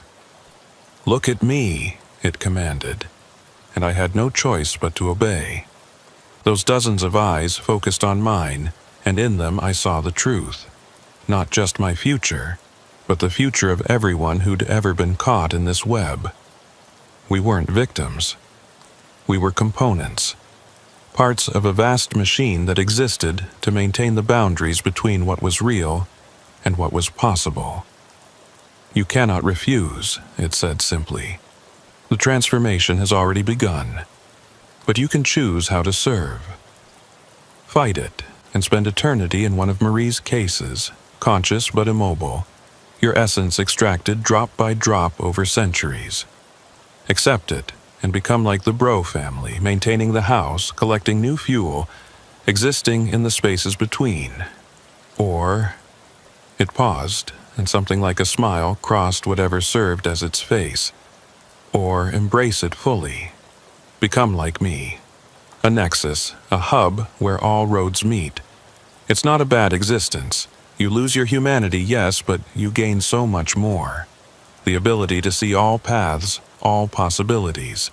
To touch every road that has ever existed or will ever exist. To be essential to the functioning of reality itself.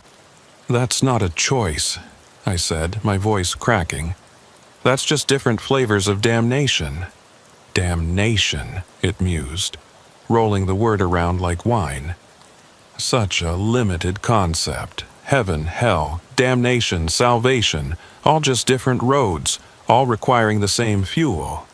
The Christians build their highways to paradise, the Buddhists their paths to enlightenment, the atheists their roads to oblivion. All of them pass through here, through the great intersection where every journey meets. The chamber began to pulse more rapidly, and I could feel something building, like pressure before a storm. Choose quickly, it said. The transformation accelerates. Soon, the choice will be made for you by your changing biology. I looked down at myself and gasped. My clothes were starting to merge with my skin, becoming bark-like, textured. My feet had partially rooted into the floor, tiny tendrils digging into what I now realized was not earth, but compressed dreams, solidified memories of 10,000 travelers. I could feel their experiences flowing into me. A traveling salesman's last thoughts before disappearing in 1953. A pioneer woman's fever dreams as she died on a trail that would become Interstate 40. A Native American runner's vision quest that opened a path between worlds. I'll become like them, I said quickly, gesturing upward toward where the Bro family waited. I'll maintain the house, collect the fuel, serve the roads. Just let me keep some part of myself, some memory of who I was. The creature considered this, all its eyes blinking in that sequential pattern. Interesting. Most choose to fight or surrender completely. Few choose the middle path. Very well. You will serve for 100 years, maintaining the house, feeding the roads. After that, if you've served well, you may choose again, continue as you are, descend to join me, or ascend to something else entirely. Ascend to what? I asked, but it was already dismissing me.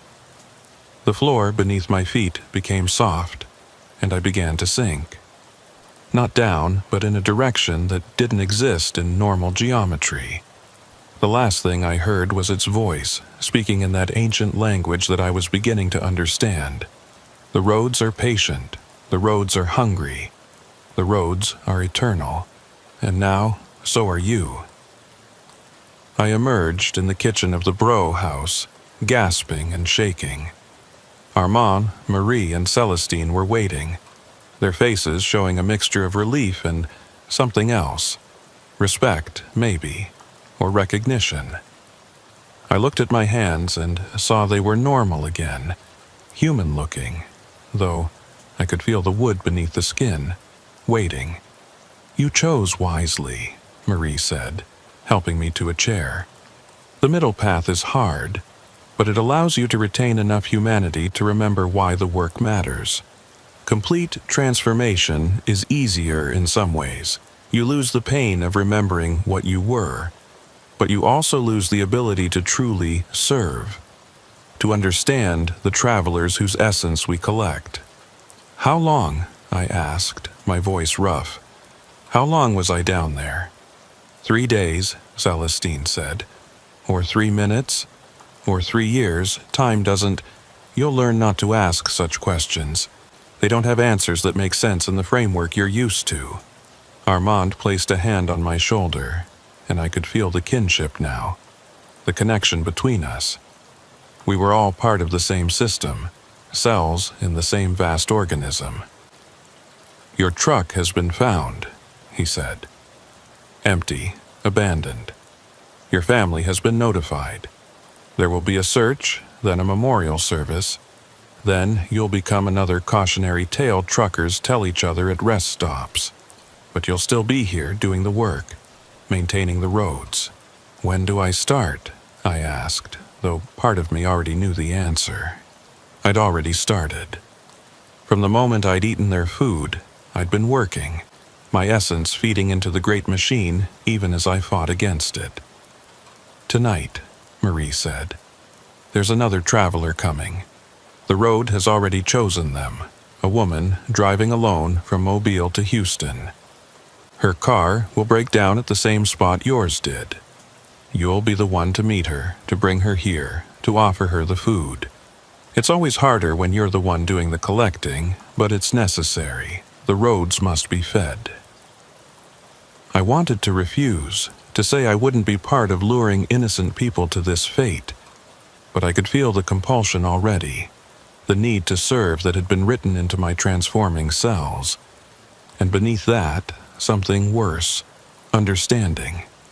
I understood now why it was necessary, why the roads needed their fuel, why reality itself depended on these horrible sacrifices. "What's her name?" I asked, and Celestine smiled that too perfect smile. "Does it matter? She'll have a new name soon enough, a new purpose. Just like you, Jedediah Fontenot, who was. You're not that person anymore. You're part of the Bro family now, part of the house, part of the eternal maintenance crew that keeps the impossible possible." That night, I walked back to the road where my truck had died. It was still there, somehow, though I knew it had also been found empty on a normal highway hundreds of miles away. Both things were true. All things were true on the roads between. I stood there in my new old clothes, overalls, and a plaid shirt that materialized from nowhere, or maybe from everywhere, and waited. She came just after midnight, her Honda Civic sputtering to a stop exactly where mine had. She was young, maybe 25, with tired eyes and clothes that suggested she'd been driving for days. When she saw me approaching, she tensed, ready to flee or fight. But then I smiled. That same, too-perfect smile the Bro family had perfected over centuries, and spoke in a voice that was mine, but not mine. "Engine trouble, Cher. That happens sometimes on this road." And just like that, the cycle continued. I led her to the house that existed between moments, to the family that wasn't quite alive or dead, to the gumbo that would begin her transformation. I watched her eat, watched the confusion and fear in her eyes, watched the beginning of understanding, and I felt nothing. Or rather, I felt everything. The satisfaction of the roads being fed, the relief of the infrastructure being maintained, the cosmic rightness of sacrifice and service. Later, after she'd been shown to her room, after the transformation had begun, I stood on the porch that wrapped around the impossible house and looked out at the layered realities. I could see my old life like a ghost image. My truck driving down a normal highway, my sister waiting for a visit that would never come, my friends telling stories about whatever happened to old Jed. But it felt distant, unimportant, like a dream I'd once had.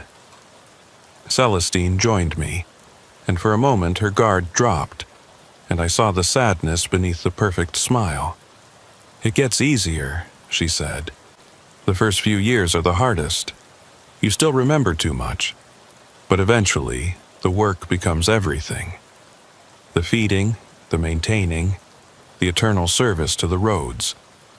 It becomes who you are instead of what you do. "How long have you been here?" I asked, though I wasn't sure I wanted to know.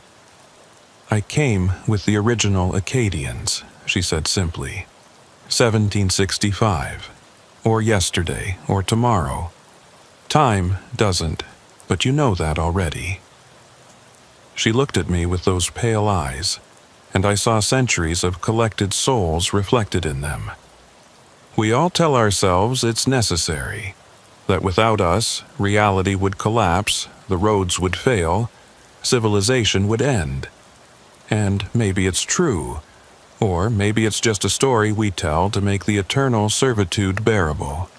Either way, we continue. We feed the roads, we maintain the infrastructure, we exist between, forever. A scream echoed from inside the house, the woman I'd brought, discovering what she was becoming. I should have felt guilt, horror, regret. But I felt only the satisfaction of duty fulfilled. The roads were fed for another day, the infrastructure was maintained, the great machine continued to run. Over the weeks that followed, which were also years and seconds, I learned my role in the family. I was the collector, the one who met the chosen travelers and brought them home. Armand maintained the physical structure of the house, keeping it stable between dimensions. Marie tended to the transforming souls, easing their transition from human to component. And Celestine operated the great machine, channeling the collected essence into the road network. I learned that there were rules to the collecting. We couldn't take just anyone, only those the roads chose, those whose essence resonated at the right frequency. We couldn't force them to eat. They had to accept the food freely, even if they didn't understand what they were accepting. And we couldn't take too many. The roads were hungry, but not greedy. Too much fuel and they'd become unstable. Start manifesting in places they shouldn't, creating paradoxes that even our timeless existence couldn't resolve. I learned that the house had many rooms, each one containing a different era of collected souls. The oldest were barely human anymore, just conscious wood feeding dreams into the machine. The newest fought and screamed and begged, and in between were all stages of acceptance, resignation, transformation. I learned their names, their stories, their final thoughts before they stopped thinking in human terms. Each one became part of my responsibility, part of my burden, part of my purpose.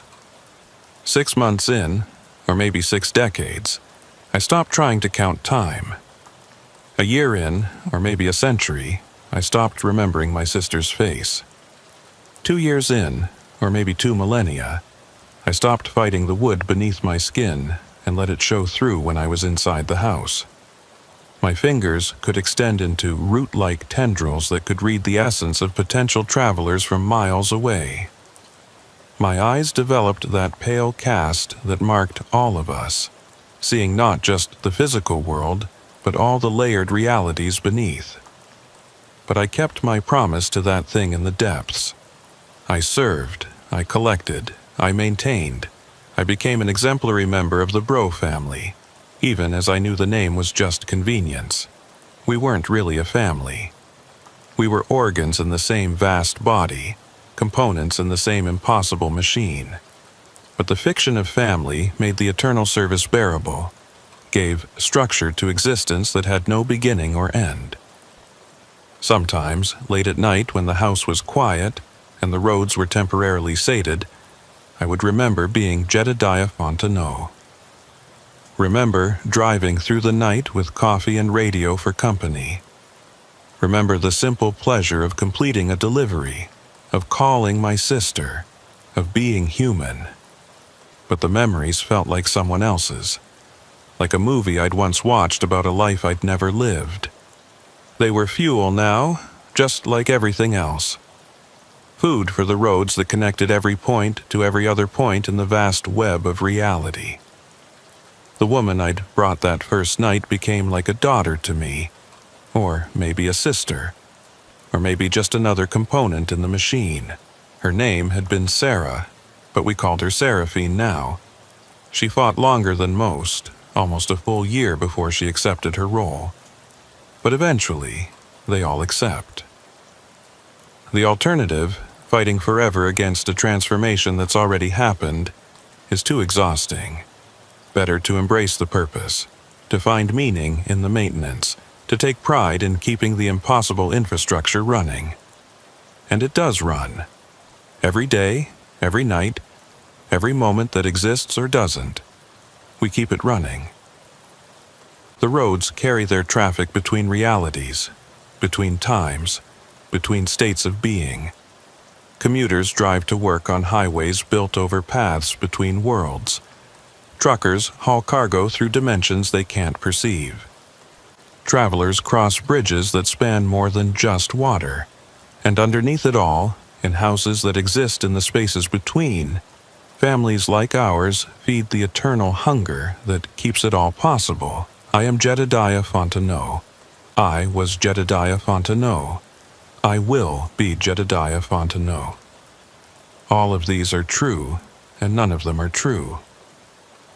I drive trucks through the night. I collect souls for the hungry roads. I exist in the space between life and death, between real and impossible, between the highways you know and the paths you can't imagine.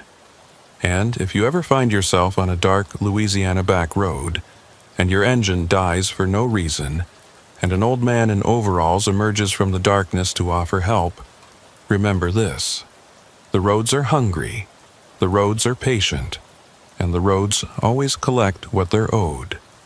The infrastructure must be maintained, the machine must be fed, and somewhere, in a house that exists between heartbeats, the Bro family is setting another place at their table, preparing another bowl of gumbo, adding another name to the eternal roster of those who keep the impossible possible. The middle path I chose means I remember enough to warn you, but not enough to save you, because saving you would mean starving the roads, and starving the roads would mean the collapse of everything. So I continue. We all continue. Forever and never, always and not at all, feeding the hunger that keeps the world turning on its invisible axis. This is my story. Was my story. Will be my story. And now it's yours too, because everyone who hears it becomes part of it. Another thread in the vast web of roads that connect everything to everything else. Drive safely. Stay on the main highways. And whatever you do, never eat the gumbo. The name's Zebulon Arsenault, though nobody's called me by my full name since my grandmother passed 15 years ago. These days, it's just Zeb, and I've been running freight through Louisiana and the surrounding states for the better part of 18 years. I know every back road, every shortcut, every place where the cops set up speed traps, and every diner where the coffee won't taste like motor oil. But knowing the roads and understanding them are two different things. And what happened that September night on Highway 415 near False River taught me that some knowledge comes with a price that keeps compounding interest until you're so deep in debt you forget you ever owned yourself. It was supposed to be a standard run, hauling a load of industrial pipe from a fabrication yard in Morgan City up to a construction site in Natchez. I'd done similar runs hundreds of times, knew exactly how long it would take, where I'd stop for fuel, which routes to avoid during certain times of day. The dispatcher at Pelican Freight, where I'd been contracting for the past 6 years, gave me the paperwork on a Tuesday afternoon. Nothing special about it. Bill of lading, delivery address, contact numbers. The only unusual thing was a handwritten note at the bottom that said, "Night delivery preferred. Site and security will be waiting." Night deliveries weren't uncommon in construction, especially for big projects that didn't want to deal with daytime traffic. So I didn't think twice about timing my departure to arrive in Natchez around 2 in the morning. Left Morgan City just after sunset. That time when the sky turns the color of old blood and the humidity makes everything look like it's underwater. The loading had gone smooth. The pipes secured properly, everything by the book. I even had time to grab a proper meal at a truck stop outside Franklin. Red beans and rice with andouille that actually had some kick to it. The first couple hours of the drive were peaceful, almost meditative. Interstate 90 to Lafayette, then up Highway 49 toward Alexandria before cutting west on the smaller highways. I had an audiobook playing, some thriller about a detective in New Orleans that got more ridiculous with every chapter, and a thermos of coffee strong enough to wake the dead. The truck was running smooth, that steady diesel rumble that becomes like a heartbeat when you've been driving long enough. Everything was normal, routine, forgettable. It was just past 11 when I turned onto Highway 415, planning to follow it up toward the False River area before cutting across to Highway 61 for the final stretch into Natchez. The road was empty, which wasn't unusual for that time of night in that area. Just me, the yellow lines, and the occasional reflective eyes of some animal in the brush. The Spanish moss hanging from the cypress trees looked silver in my headlights, like nature's own tinsel. And there was a light fog starting to roll in from the water. That's when I saw it. Maybe 3 miles after I'd turned onto 415, right where the road curves around a particularly thick stand of cypress.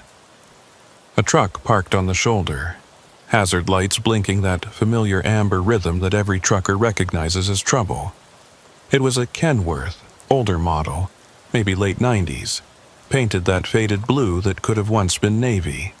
No company logos that I could see, which was odd, but not unheard of among independent owner-operators. I slowed down as I approached, partly out of caution and partly out of that unwritten code among truckers. You see, someone broke down. You at least slow down to check if they need help. As I got closer, my headlights swept across the scene, and something felt wrong immediately. The driver's door was open, dome light on, but I couldn't see anyone around. The trailer doors were open too, swinging slightly in the breeze, and I could see it was empty inside. Not just empty of cargo, but cleaned out, like someone had swept it. I pulled over about 50 feet ahead of the abandoned rig, turned on my own hazards, and sat there for a moment, debating.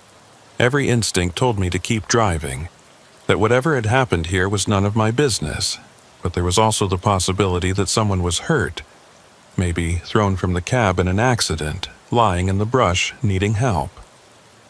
The human thing to do was to at least look around, maybe call it in to the state police if nobody was there. I grabbed my flashlight and my phone, checking to make sure I had signal, 2 bars, not great, but enough, and climbed down from my cab. The night was quieter than it should have been. No crickets, no frogs, none of the usual symphony of a Louisiana night.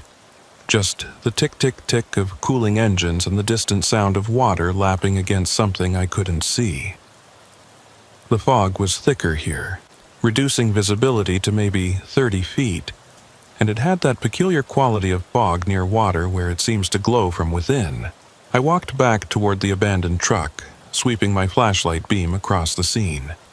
No skid marks on the road, no damaged barriers, nothing to suggest an accident. The truck itself looked fine from the outside, no visible damage, tires intact, everything normal except for those open doors. I called out, "Hello? Anybody here? You need help?" My voice seemed to be swallowed by the fog before it could travel very far. No response. I approached the cab, shining my light inside. The keys were still in the ignition, engine off but the battery still powering the dome light. There was a thermos in the cup holder, still warm when I touched it, and a logbook open on the passenger seat. I knew I shouldn't touch anything. This was looking more and more like a crime scene. But I couldn't help glancing at the last entry in the log. It was dated 3 days ago, which didn't make sense. The coffee was still warm. The dome light should have killed the battery if it had been on for 3 days. That's when I noticed the smell. It wasn't coming from the cab, but from somewhere behind the truck. Sweet and metallic, like copper pennies mixed with overripe fruit. I followed it, flashlight beam cutting through the fog until I found the source. There was a puddle of something dark on the asphalt. Too thick to be oil, too dark to be coolant. I knelt down, careful not to touch it, and that's when I saw the trail. Whatever had made the puddle had been dragged, or had dragged itself, off the road and into the brush. Every horror movie I'd ever seen was screaming at me to get back in my truck and leave. But there was something else, something stronger than fear or common sense. Maybe it was curiosity, maybe it was some misguided sense of duty, or maybe it was something else entirely, something that had been waiting for me to find this exact spot at this exact time. Whatever it was, I followed the trail into the brush. The undergrowth was thick, the kind of tangled vegetation that makes you wonder how anything bigger than a rabbit could move through it. But there was a path, or what had once been a path, marked by broken branches and that same dark substance that gleamed wetly in my flashlight beam. Spanish moss brushed against my face like wet fingers, and more than once I had to stop to untangle myself from vines that seemed to grab at my clothes with deliberate intent. About 20 yards in, the path opened up into a small clearing. In the center was something that made me stop cold, my breath catching in my throat. It was a shrine, for lack of a better word, made from truck parts, mirrors, chrome bumpers, mud flaps, license plates, all arranged in a careful pattern around a central structure that looked like it was made from welded-together CB radios. The whole thing was covered in that same dark substance I'd been following, and there were symbols painted or carved into each piece, symbols that hurt to look at directly. But that wasn't the worst part. The worst part was the photographs tucked into every available space. Dozens of them, maybe hundreds, all of truckers. Some looked recent, digital prints on regular paper. Others were older, Polaroids and film prints yellowed with age. I recognized a few faces. Drivers who'd gone missing over the years, written off as runaways or victims of highway robbery. Their pictures were here in this impossible shrine in the Louisiana brush. Their eyes seeming to follow my flashlight beam. I pulled out my phone to call the police, but the screen was dead. Not powered off, not out of battery, dead, like the electronics had been fried. I tried the power button, held it down, nothing. The flashlight flickered, dimmed, then came back at half power. The fog was getting thicker if that was possible, and the air temperature had dropped at least 10 degrees in the span of seconds. That's when I heard the footsteps. Slow, deliberate, coming from multiple directions at once. Not trying to be stealthy, just walking with the patience of something that knew its prey had nowhere to run. I turned, sweeping the dying flashlight beam around the clearing, and caught glimpses of figures in the fog. They were wearing uniforms. Truckers' clothes from different eras, different companies. But they moved wrong, too synchronized, like they were all controlled by the same puppeteer. I ran, crashed through the brush the way I'd come, branches tearing at my clothes, my face, my hands. Behind me, those footsteps kept pace, neither speeding up nor falling behind. The path back seemed longer than the path in, twisting in ways I didn't remember, leading me through areas I hadn't passed before. The fog was so thick now I could barely see my own feet, and my flashlight finally died completely, leaving me to navigate by instinct and terror. Somehow, by luck or providence or something else, I burst out of the brush right next to my truck. I didn't look back, didn't check to see if those figures were still following. I yanked open my cab door, hauled myself up, and turned the key so hard I was afraid it might break off. The engine roared to life, and I threw it in gear, not caring about proper acceleration or checking my mirrors. I just needed to move, to put distance between myself and whatever was in that clearing. It wasn't until I was 5 miles down the road, hands still shaking on the wheel, that I realized something was wrong with my load. The weight felt different, the trailer pulling strange. I found a well-lit gas station and pulled in, parking under the brightest lights I could find. When I walked back to check the trailer, my blood went cold. The industrial pipes I'd been hauling were gone. In their place was something else, something wrapped in heavy tarps and secured with chains I didn't recognize. I stood there for a long moment, staring at those tarps, knowing I should call the police, my dispatcher, someone. But my phone was working again, showing full battery and signal, and when I checked the time, only 5 minutes had passed since I'd first seen the abandoned truck. That wasn't possible. I'd been in those woods for at least an hour. The timestamp on my truck's GPS confirmed it. 5 minutes, 12 seconds since my last logged position. I climbed into the trailer, needing to know what was under those tarps, even though every cell in my body was screaming at me to leave it alone. The chains were old, rusted, but they came apart easily, like they wanted to be removed. I pulled back the first tarp, and underneath was a collection of personal effects. Wallets, cell phones, CB radios, all from different eras, all showing signs of age and weather. Each item had a small tag attached to it with string, and on each tag was a name and a date. Some of the dates went back decades. The second tarp was worse. Underneath were logbooks, dozens of them, all filled out in different handwriting but telling the same story.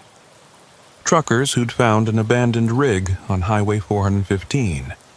Truckers who'd investigated. Truckers who'd found the shrine. And all of them ending with the same entry. The cargo has changed. I'm being followed. They want me to complete the delivery. I checked my own logbook, the one I'd been filling out at the beginning of this run. The last entry wasn't in my handwriting. It said, accepted the cargo, proceeding to destination, expected arrival, never.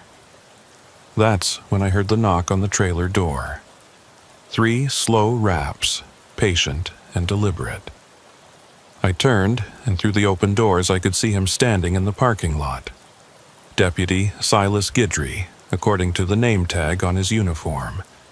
But his uniform was from the 1970s, complete with the wide-brimmed campaign hat they don't wear anymore.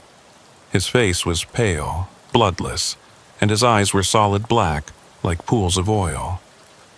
"You found it," he said, and his voice sounded like it was coming from the bottom of a well. "That means you're the new driver.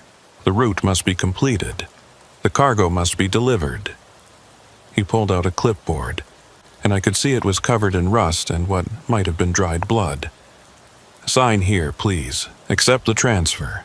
It's easier if you don't fight it." I backed away, deeper into the trailer, but there was nowhere to go. Deputy Guidry climbed up into the trailer with movements that were too smooth, too fluid, like his joints bent in ways they shouldn't. "Every route needs a driver," he continued, that wet voice getting closer. "Every cargo needs delivery. You found the abandoned rig, which means the last driver finally made it to his destination. Now it's your turn. Sign the papers, accept the cargo, drive the route that never ends." I slammed my shoulder into Deputy Guidry, or whatever was wearing his face, and felt my body pass through something cold and wet, like diving into a pool of motor oil. He didn't fall, didn't even stagger, just stood there with that patient expression while I scrambled past him and jumped down from the trailer. My boots hit the asphalt hard, sending shocks up through my legs, but I was already running toward my cab. Behind me, I heard his voice, still calm, still patient. "You can't run from a route that's already been logged. The cargo knows its destination. The truck knows its driver. The road knows its purpose." But I wasn't listening. I yanked open my cab door, hauled myself up, and reached for the gear shift. My hand froze. The keys weren't in the ignition. I knew I'd left them there, always did when I was checking the load. Bad habit, but hard to break. They were gone. Looking for these? Deputy Guidry was standing by my driver's side door now, impossibly fast for someone who'd been 30 feet away seconds ago. He held up my keys, and they were covered in that same rust that covered his clipboard. You need to sign first, accept the transfer, then you can drive. That's how it works. That's how it's always worked. I locked the doors, knowing it was useless but needing the illusion of barrier between us. Through the window, I could see his face more clearly now. It wasn't just pale. It was waterlogged, bloated, like someone who'd been pulled from a river after days. His uniform was dripping, not with water but with something darker, thicker. And behind him, emerging from the fog that had somehow followed us to this well-lit gas station, were others. All in various uniforms from different decades, all with that same drowned look, all carrying clipboards. The route must be completed, they said in unison, their voices creating a harmony that made my teeth ache. The cargo must be delivered. The driver must accept the transfer. I pulled out my phone again, desperate to call someone, anyone. But the screen showed something impossible. Instead of my normal interface, it was displaying a GPS route. Starting point, here. Destination, the end of all roads. Estimated arrival, never. And the route itself was a maze of highways that didn't exist, roads that couldn't exist, paths that led through places named things like the Drowning Mile, and Eternal Turnpike, and the last stop before nothing. A tap on the passenger window made me jump. There was a woman there, wearing a truck stop waitress uniform from what looked like the 1960s. Her name tag read Delphine Robichaud, and her face had that same waterlogged quality as the deputy. "Sugar," she said, her voice muffled through the glass but still clearly audible. "You need to understand something. This ain't a punishment, it's a promotion. You've been chosen to drive the route that keeps all the other routes running. Without drivers like us, the whole system falls apart." "Like you?" I managed to say, my voice cracking. "You're not driving anything. You're dead. All of you are dead." She smiled, and water leaked from the corners of her mouth. Dead is such a limited concept, Cher. We're between life and death, between here and there, between departure and arrival. We're the infrastructure, the essential workers who keep the cosmic supply chain moving. And now you've been recruited. I looked around the gas station parking lot, expecting to see other people, normal people who might help or at least witness what was happening. But it was empty.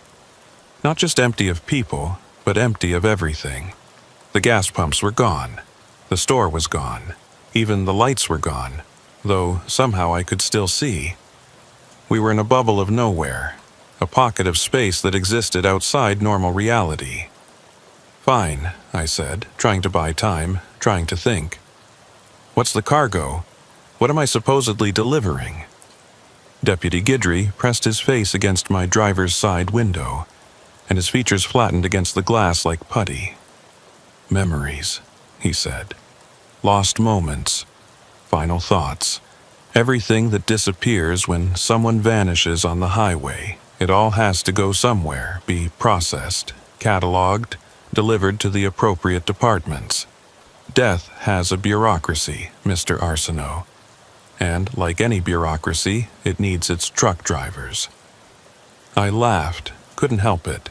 The absurdity of it all, death running a shipping company, was too much. But the laughter died in my throat when I saw they weren't joking, weren't even capable of joking anymore. They were serious, deadly serious, pun intended. "And if I refuse?" I asked, though I could already feel the futility of resistance.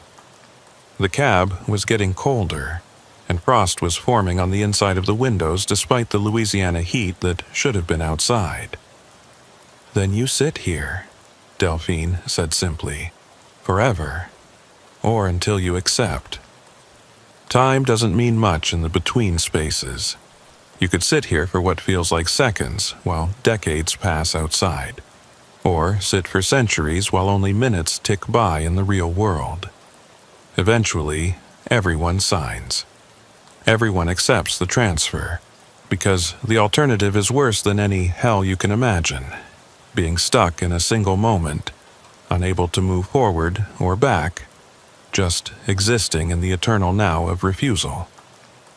To prove her point, she gestured to the back of the parking lot. There was another truck there that I hadn't noticed before, older, covered in rust and vegetation like it had been sitting for years. Through the windshield, I could see the driver. He was still sitting there, hands on the wheel, eyes staring straight ahead. Alive, somehow, but frozen in a moment of eternal refusal. "That's Boudreaux," Deputy Guidry said. "Been sitting there since 1987. 34 years of saying no. 34 years of watching the world change through his windshield while he stays exactly the same. His family held a funeral. His wife remarried. His kids grew up, had kids of their own, and he's been sitting right there aware of all of it, unable to do anything but refuse." I looked at the frozen driver, saw the madness in his unblinking eyes, and knew I couldn't do that. Couldn't sit in this cab for decades, watching my life disappear while I stubbornly held on to a refusal that ultimately meant nothing. But I also couldn't just give in, couldn't accept whatever they wanted me to accept without understanding what I was agreeing to. "Show me the real cargo," I said. "Not the tarps and chains. Show me what I'm really hauling." They exchanged glances, these waterlogged spirits of the highway, and Deputy Guidry nodded slowly. Fair enough. A driver should know his load. He walked back to my trailer, and I followed, unlocking my doors with hands that wouldn't stop shaking. The fog parted as we walked, creating a corridor of clear air that led directly to the trailer doors. When he pulled back the tarps this time, really pulled them back, what was underneath defied description. It wasn't objects or boxes or anything physical in the normal sense. It was like looking at condensed existence, memories given form, final moments crystallized into something you could almost touch. I saw a father's last thought of his children before a head-on collision. A mother's final prayer before her car went off a bridge. A young couple's last words of love before a drunk driver ended everything. Thousands upon thousands of endings, all needing to be delivered to wherever endings go. Every road death, Deputy Guidry explained, leaves behind more than just a body. It leaves behind unfinished business, untold stories, love that never got expressed. All of that has to be collected, processed, delivered to the appropriate recipients in the appropriate realms. Some goes to what you might call heaven, some to other places, but it all has to be transported. That's where we come in. We're psychopomps, Delphine added. Ferryman, Karen on 18 wheels. We drive the routes between life and death, making sure nothing gets lost in transition. It's important work, sacred work, and the road chose you to join us. I stared at the impossible cargo, feeling the weight of all those endings pressing against my consciousness. Why me? Why was I chosen? You've always seen the roads differently, Deputy Guidry said. Felt them differently. You know they're not just asphalt and concrete. They're arteries, veins, neural pathways in something much larger than human comprehension. You've felt the pulse of traffic, the breath of the highways, the dreams of the interstate. That sensitivity makes you perfect for this work. He was right. I had always felt it, that sense that the roads were alive in some way. The way certain stretches seemed to have moods, personalities. The way some highways felt angry, others sad, others peaceful. I'd attributed it to imagination, to too many hours alone with my thoughts. But maybe I'd been sensing something real all along. "If I agree," I said slowly, "if I sign your papers and accept this transfer, what happens to me? Do I become like you? Waterlogged and dead?" "Only if you fight it," Delphine said. "Only if you try to stay connected to your old life while doing the new work. The water you see on us? That's the river Styx, the boundary between worlds. We tried to keep 1 foot on each bank and the river claimed us. But if you accept fully, if you commit completely to the work, you can maintain your form, become something new, something necessary." I thought about my life. 41 years old, never married, no kids, just an endless succession of highways and deliveries. My only family was a brother in Houston who I saw maybe twice a year, and a collection of acquaintances at truck stops who knew my handle, but not my real name. What exactly would I be giving up? A lonely apartment in Baton Rouge? A truck that was 3 payments behind? A future of more of the same until my body gave out or I had one too many close calls on the highway. "There's something you're not telling me," I said, looking at their faces, seeing the careful way they were presenting this choice. "Some catch you're leaving out." Deputy Guidry nodded, seemingly impressed. "Perceptive, yes, there's more. Once you start driving these routes, you can never fully return to the normal world. You'll exist in the between spaces, the overlap zones where multiple realities intersect.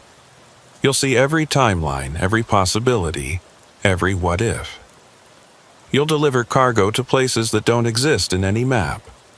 And sometimes, just sometimes, you'll have to make decisions about which endings go where. Become judge and jury for the unfinished business of the dead." "And the abandoned truck?" I asked. "The one I found on the highway? What happened to that driver?" "He completed his route," Delphine said simply. "After 40 years of driving the between roads, he finally reached his destination. The end of all roads. What he found there we don't know. No one who reaches it ever comes back to tell. But his truck remained, waiting for the next driver, waiting for you." I walked back to the abandoned rig, the one that had started all this. In the strange, non-light of this between space, I could see it clearly now. It wasn't just a truck. It was a monument, a symbol, a door between worlds. Every inch of it was covered in tiny scratches that, when you looked closely, were names. Thousands of names. Every driver who'd ever driven these impossible routes. "If I sign," I said, "my name goes on there too?" "Eventually," Deputy Guidry said. "When you complete your route, however long that takes."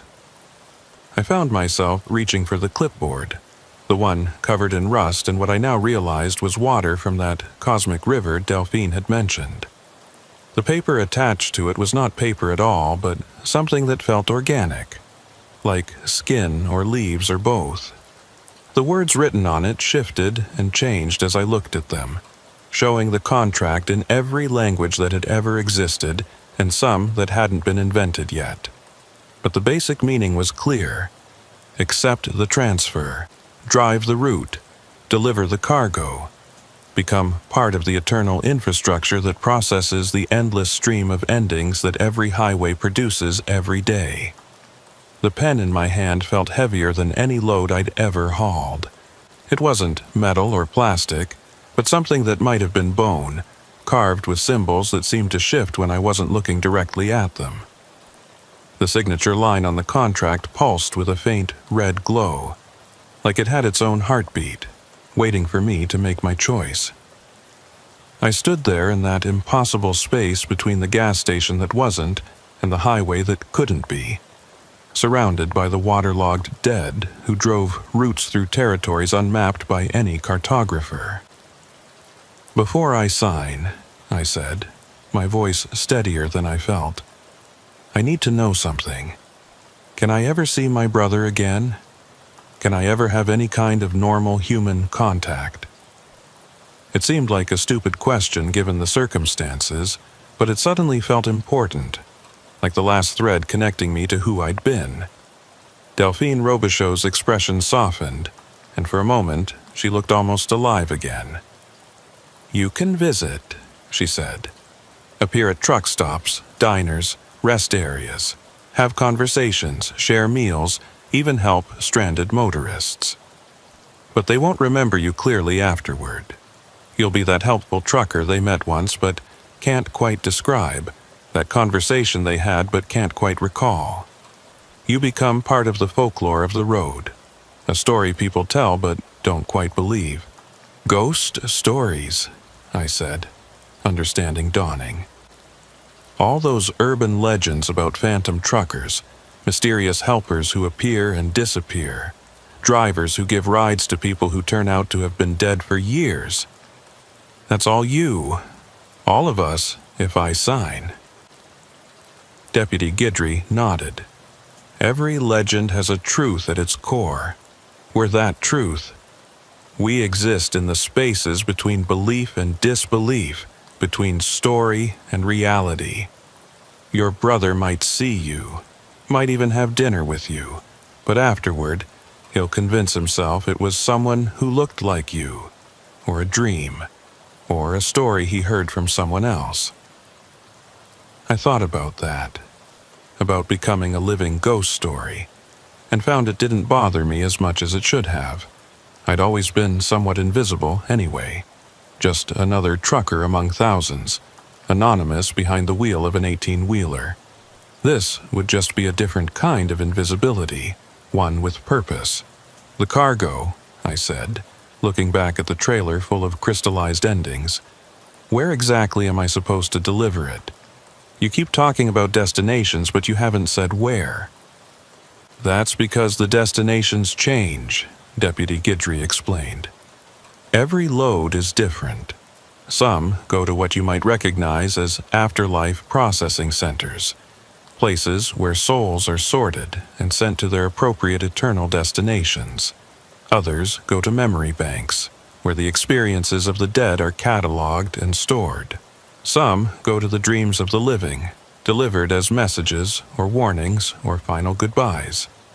The route reveals itself as you drive. The road tells you where to go."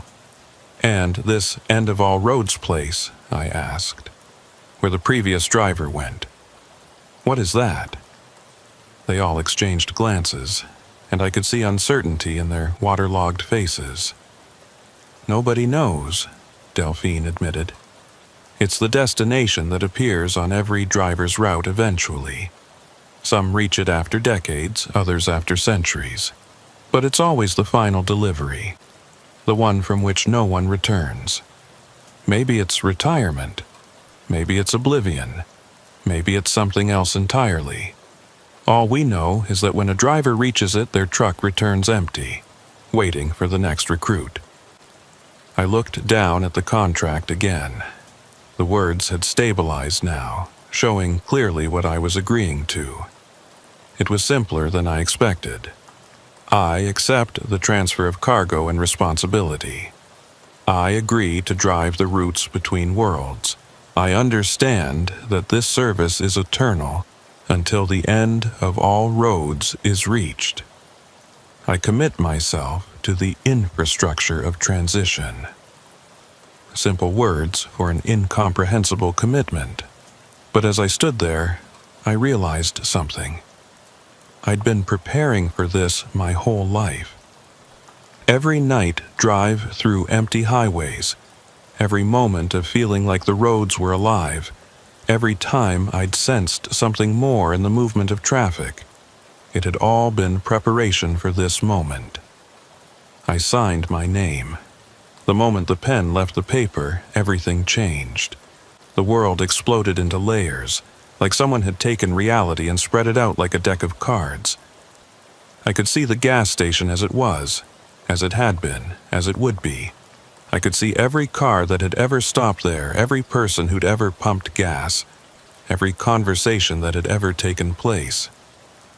And underneath it all, I could see the real structure, the bones of reality, the framework that held everything together. The waterlogged spirits around me suddenly looked different. They weren't drowned or dead. They were transformed, adapted to exist in the spaces between air and water, between life and death. Deputy Guidry's uniform wasn't from the 1970s. It was from every era simultaneously, a composite of all law enforcement that had ever existed or ever would exist. Delphine wasn't a waitress from the 1960s. She was every server who'd ever offered comfort to a weary traveler, condensed into a single eternal form. "Welcome to the infrastructure," Deputy Guidry said, and his voice now had harmonics I hadn't heard before, layers of meaning in every word. "Your first load is already in your trailer. The route is already in your GPS. All you have to do is drive." I walked back to my truck, and it looked different too. Not physically. It was still the same Peterbilt I'd been driving for years. But I could see its history now, every mile it had traveled, every load it had carried, every driver who'd sat behind its wheel, and I could see its future too, the millions of miles it would travel on roads that didn't exist on any map, carrying cargo that couldn't be weighed or measured in any conventional sense. The keys were in my hand, though I didn't remember picking them up. They were my keys, but also every key, able to start any vehicle that had ever existed or would ever exist. I climbed into the cab, and the seat adjusted itself to my form, molding to me in a way that felt like coming home. The engine started with a sound that was part diesel rumble, part cosmic harmony. The GPS flickered to life, showing a route that made no geographic sense. Take Highway 415 to the intersection of Regrets. Turn left at the Memory of Water. Continue straight through the Valley of Unspoken Words. Destination, the Archive of Almost. I put the truck in gear and pulled out of the gas station that was already beginning to fade back into normal reality. As I drove, I could feel the weight of the cargo shifting in the trailer. Not physical weight, but metaphysical mass. Thousands of endings, each one needing to be delivered to its appropriate destination. I could sense them individually now, a grandmother's last thought of her grandchildren, a teenager's final text message never sent, a father's unfinished apology. Each one had a specific destination, a particular place in the grand filing system of existence where it needed to be cataloged and processed. The highway looked normal to anyone else who might have been watching. Just another truck driving through the Louisiana night. But I could see the real road underneath, a shimmering pathway made of compressed time and crystallized possibility. Other trucks passed me, and I could tell which ones were like me, carrying impossible cargo to impossible places. We acknowledged each other with subtle signals, a flash of lights that normal drivers would interpret as courtesy, but which actually communicated in a language older than words. About an hour into the drive, I saw my first crossroads. Not a normal intersection, but a place where multiple realities converged. I could turn left and deliver some of the cargo to a place where the dead waited to be born again. I could turn right and take other pieces to a library, where every unfinished story was being completed by ghostwriter spirits. Or I could continue straight to the archive of Almost, where near misses and close calls were stored for review and analysis. The road told me to continue straight, so I did. The landscape outside my windows began to change. The Louisiana swamps faded into something else. Not a different geography, but a different kind of space entirely. Trees became suggestions of trees, ideas of vegetation that had never quite manifested in physical reality. The sky was every color and no color, showing stars from constellations that had been proposed but never formed. And on the side of the road, I could see other travelers. Not just truckers, but all kinds of beings moving between worlds. Some looked human, others didn't. And others were in states of transition I couldn't quite process. A voice crackled over my CB radio, which I hadn't turned on. "Breaker, breaker, this is Eternal Dispatch. New driver, please respond." I picked up the handset, noting how it felt both familiar and alien in my grip. "This is..." I paused. What was my handle now? My old one didn't seem to fit anymore. "This is Ferryman 57, responding to Eternal Dispatch. Welcome to the routes, Ferryman 57. Your cargo is confirmed for the archive of almost. Estimated arrival in 3 hours, subjective time, 17 minutes, objective time, or 6 days, dream time, depending on your frame of reference. Please be aware that you'll be passing through the sorrow zones. Maintain emotional barriers, and don't stop for hitchhikers unless they show proper transitional documentation." "Copy that, Eternal Dispatch. Any specific hazards I should know about?" There was a pause. Then a different voice came on, older, more tired. 57, this is Ferryman 19. Been driving these routes since 1842. The sorrow zones are heavy right now. Lot of unprocessed grief from the pandemic years. It'll try to seep into your cab, make you feel things that aren't yours. Keep your windows up and your radio on. Music helps, especially anything recorded before 1950 or after 2015. Don't ask me why those years, nobody knows. Appreciated, 19. I'll keep that in mind. One more thing, rookie. You're hauling endings, right? First load always is. Some of them might try to talk to you, convince you they're not ready to be delivered. Don't listen. They had their chance at closure in life. Now they're just cargo. Treat them with respect, but remember, they're cargo. The radio went silent, and I was alone again with the sound of my engine and the weight of all those endings in my trailer. As I drove deeper into the sorrow zones, I understood what Ferryman 19 had meant. The air itself was thick with grief, with the accumulated sadness of everyone who'd ever lost someone on a highway.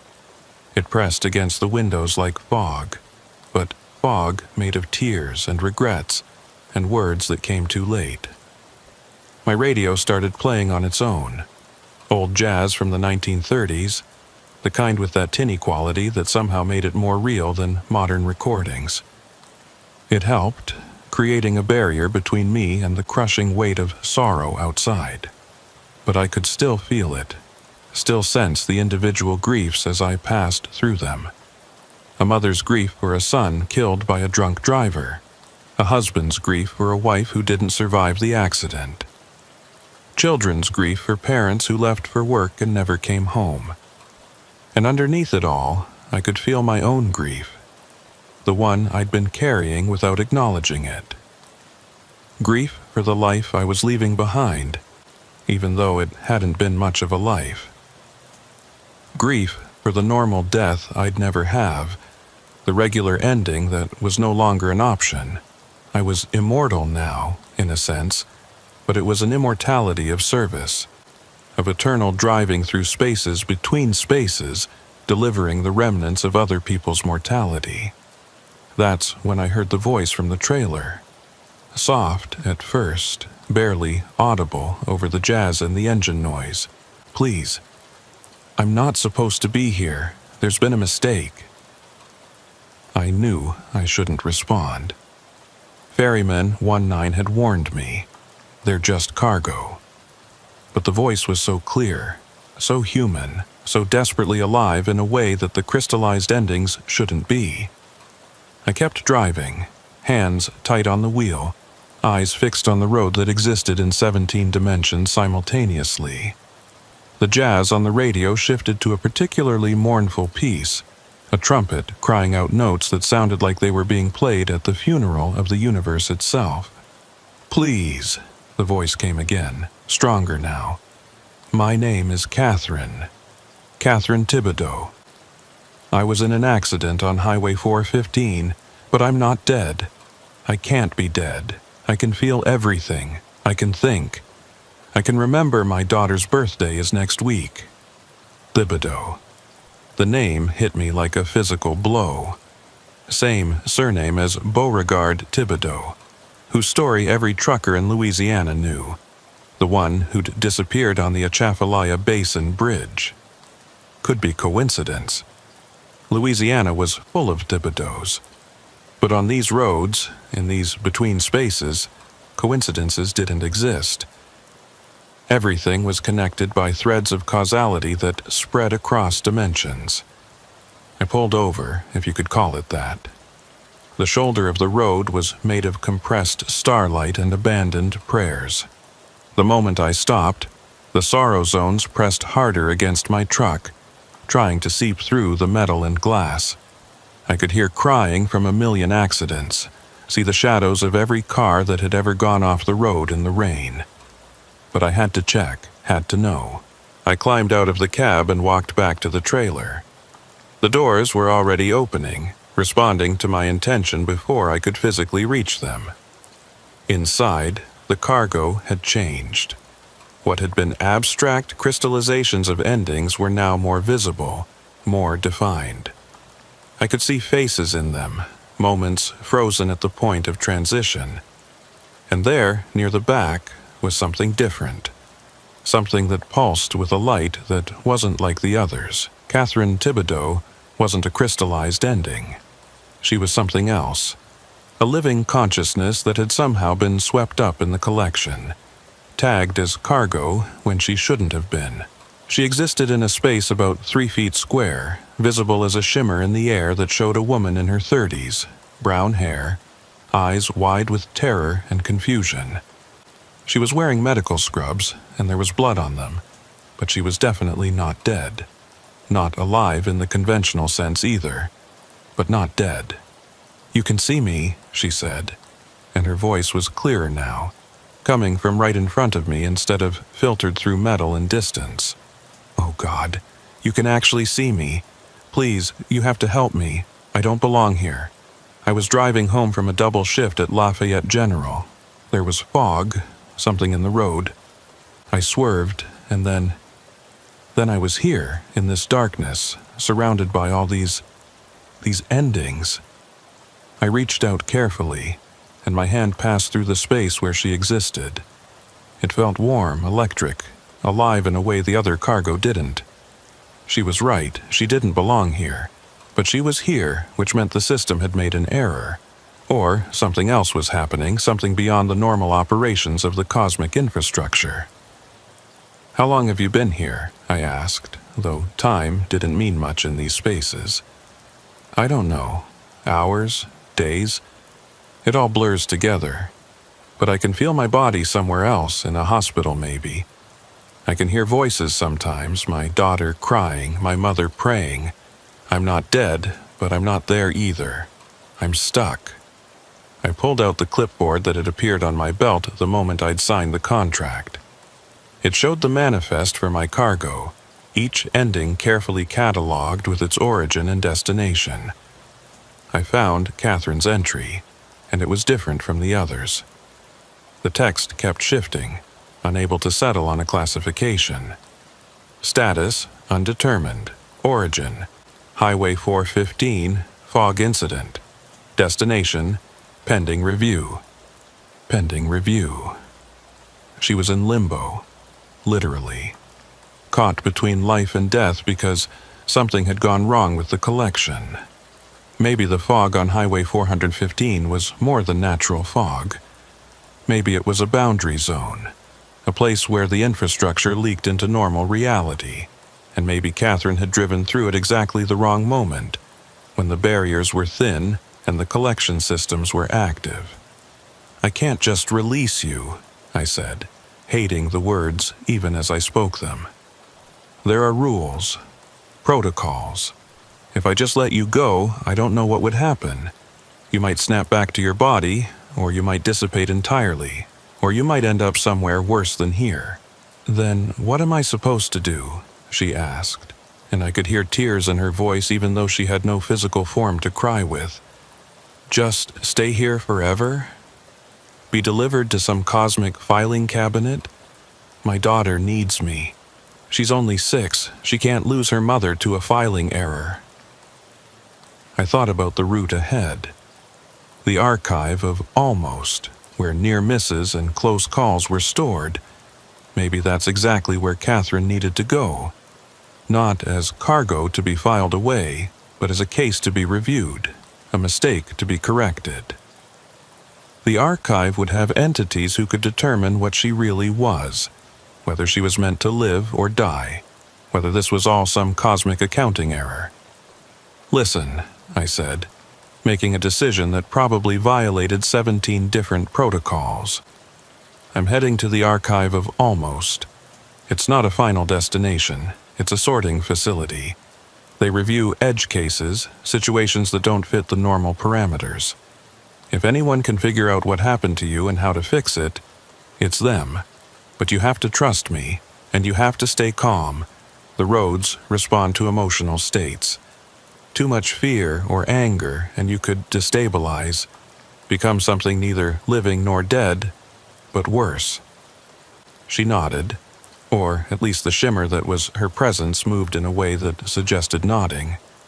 I'll try, but can you tell me about the outside? About normal things?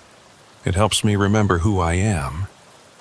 I climbed back into my cab and started driving again, but I left the trailer doors slightly open, metaphysically speaking, so Catherine could hear me.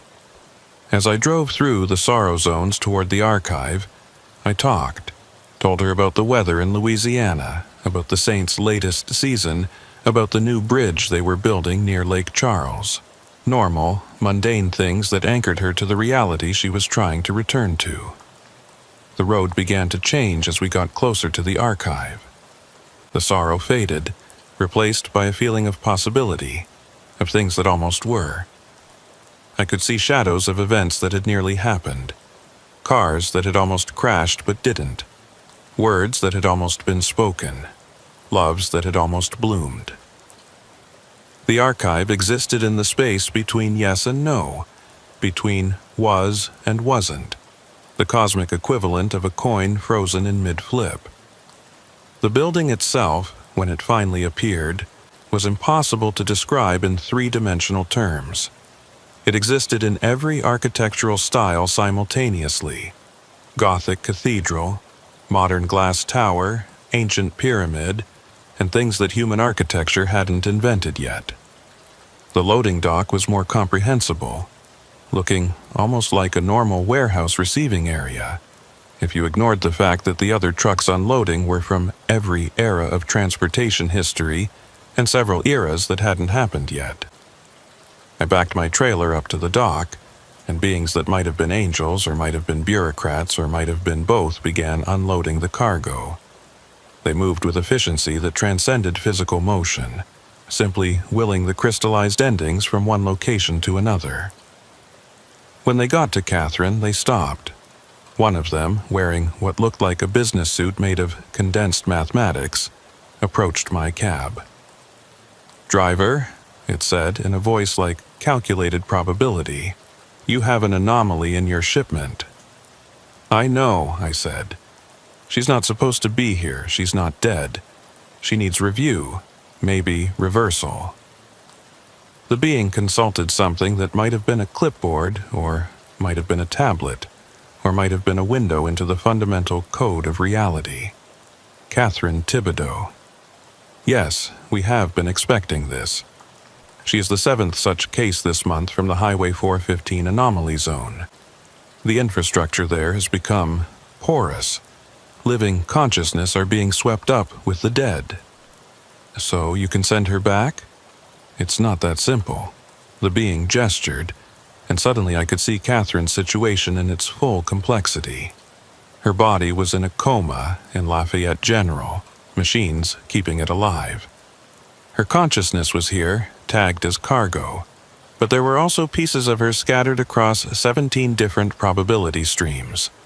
Versions where she died, versions where she never had the accident, versions where she became something else entirely. To return her, the being explained.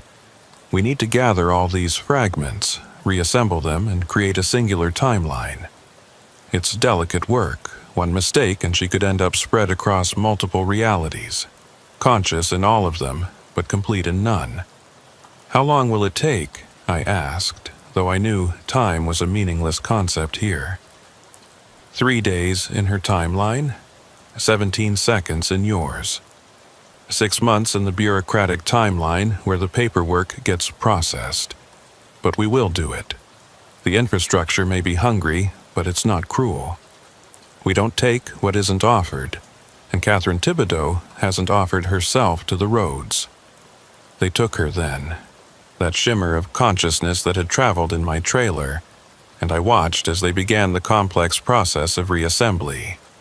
They pulled in her fragments from across dimensions, each one a slightly different version of the same moment, and began weaving them together into a single thread that could be inserted back into the normal flow of causality.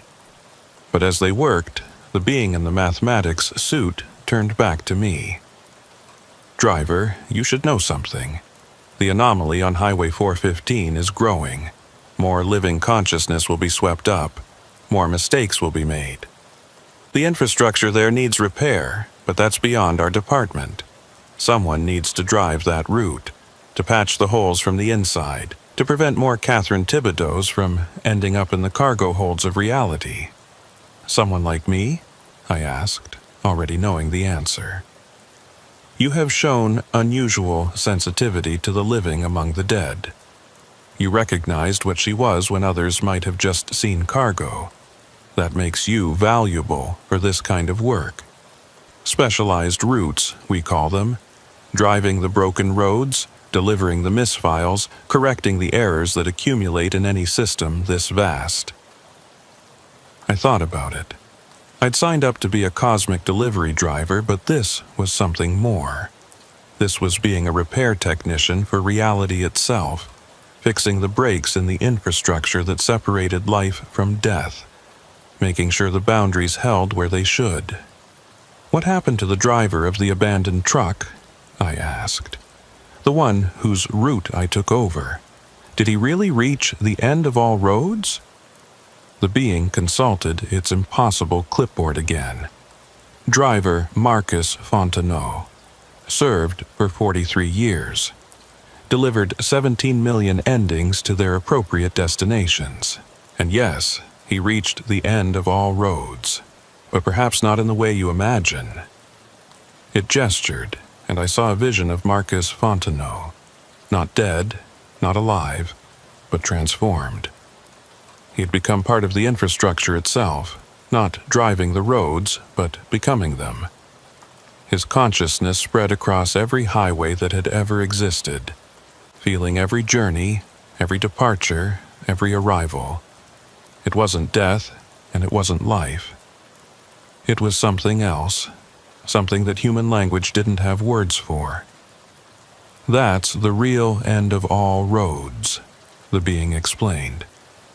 Not a destination, but a transformation. When a driver has carried enough cargo, delivered enough endings, corrected enough errors, they're offered the chance to become part of the system itself. To stop driving the roads and become the roads. Some accept. Others choose to simply fade, to finally rest. And a very few choose to return to mortality, to live out a normal human life with all the limitations that entails. And I'll have that choice. Eventually, every driver does.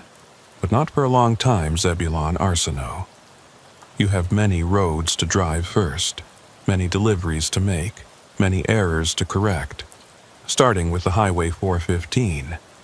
The anomaly there needs attention, and you're now qualified to provide it. They finished with Catherine then, her consciousness fully reassembled and ready for reinsertion into her timeline.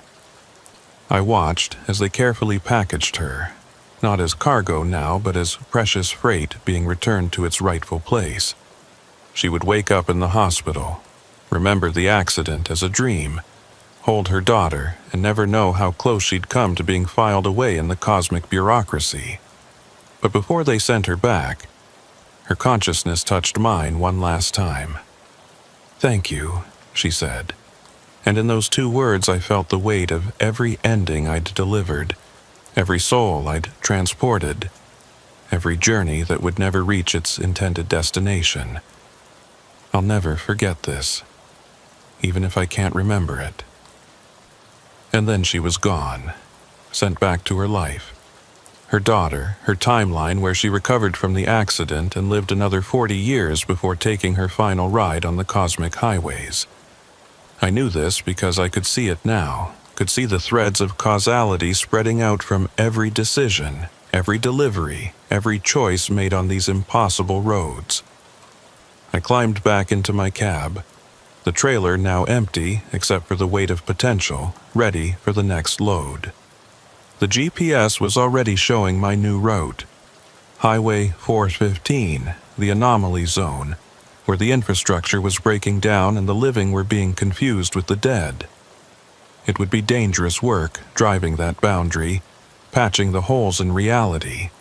But someone had to do it, and I was someone now. Not just Zebulon Arsenault, failed trucker from Louisiana, but Ferryman 57, driver of the between roads, deliverer of endings, and now, apparently, repair technician for the cosmic infrastructure. As I pulled away from the archive of almost, heading back toward Louisiana and the broken section of Highway 415, I thought about the choice that waited for me at the end of all roads. Would I choose to become the infrastructure, spreading my consciousness across every highway ever dreamed?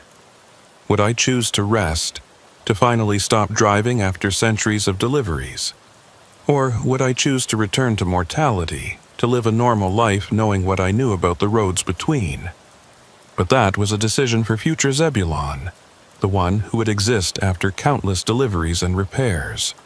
For now, I had work to do. The roads were calling, not with hunger this time, but with need. They needed someone who could tell the difference between the living and the dead, between those meant to be cargo and those accidentally swept up in the cosmic machinery. They needed someone who understood that the infrastructure wasn't just about processing endings, but about maintaining the boundaries that kept reality stable. I turned on the radio, and this time it wasn't jazz, but something else. The sound of every engine that had ever run, harmonizing into something that might have been music or might have been the heartbeat of the universe. My CB crackled to life, and I heard the voices of other drivers, other ferrymen, welcoming me to the specialized routes.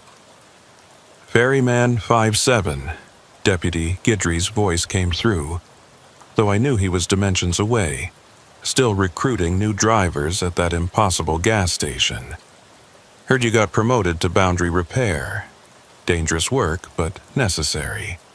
The living and the dead aren't meant to mix, except in the proper channels. Keep them separated, keep the infrastructure intact, and maybe someday you'll understand why the roads exist at all." "Copy that," I responded, my voice steady despite everything. Ferryman 57 heading to Highway 415 Anomaly Zone, ready to begin repairs. And I was ready. As I drove back through the layers of reality toward Louisiana, toward that stretch of road where Catherine had been accidentally collected, I felt the weight of my new responsibility. I wasn't just delivering cargo anymore. I was maintaining the barrier between life and death, making sure the cosmic filing system didn't accidentally archive the living or release the dead. The abandoned truck I'd found was gone when I passed the spot where it had been parked. In its place was just a shimmer in the air, a scar in reality where something had crossed between worlds. I could see other scars now, other places where the infrastructure was weak. Highway 415 was riddled with them, like cosmic potholes that could swallow the unsuspecting.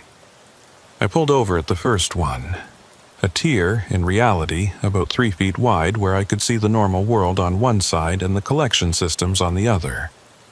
Living people drove through it every day, unaware they were passing through a hole in existence.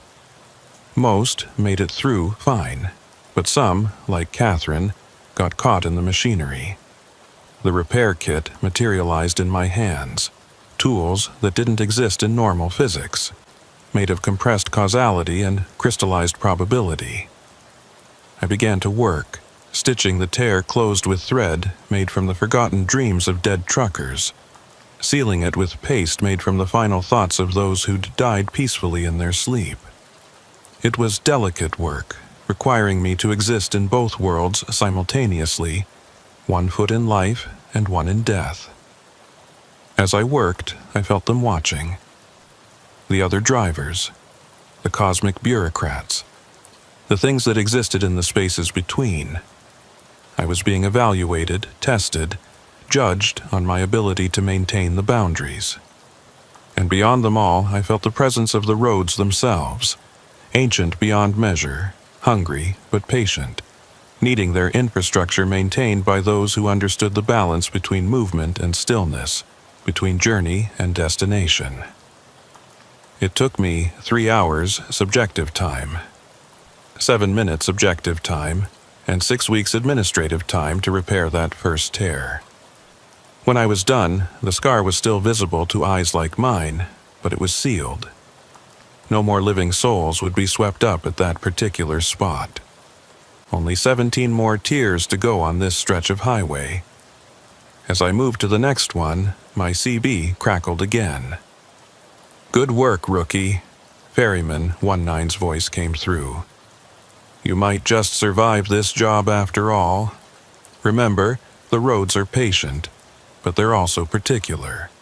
One mistake, one wrong stitch, and you could unravel a whole section of reality. No pressure." I laughed, actually laughed, at the absurdity of it all. Here I was, Zebulon Arsenault, failed trucker, patching holes in reality on a haunted Louisiana highway, preventing the living from being filed with the dead, maintaining the cosmic infrastructure that kept existence organized. It wasn't the life I'd planned, but then again, I hadn't planned much of anything. The work continued through the night that wasn't night, in the place that wasn't quite Louisiana and wasn't quite elsewhere. Each tear I repaired made the next one easier to see, easier to understand. I was learning the language of the infrastructure, the grammar of the roads, the syntax of the boundaries between worlds.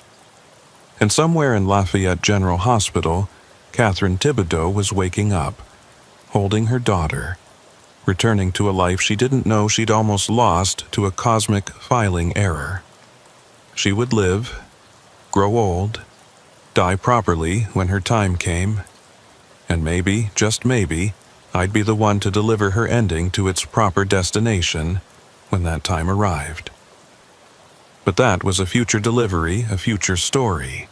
For now, I had roads to repair, boundaries to maintain, and an eternity of highways ahead of me. The abandoned truck had been my invitation into this world, and now I was part of it, essential to its function, a small but necessary component in the vast machine that kept reality running. The radio played on, that harmony of engines from across all time, and I drove through the night, patching reality one tear at a time, keeping the living with the living and the dead with the dead, maintaining the infrastructure that everyone depended on, but no one knew existed. This was my route now, my purpose, my eternal destination, that was also a journey without end. And despite everything, despite the impossibility of it all, I was exactly where I needed to be.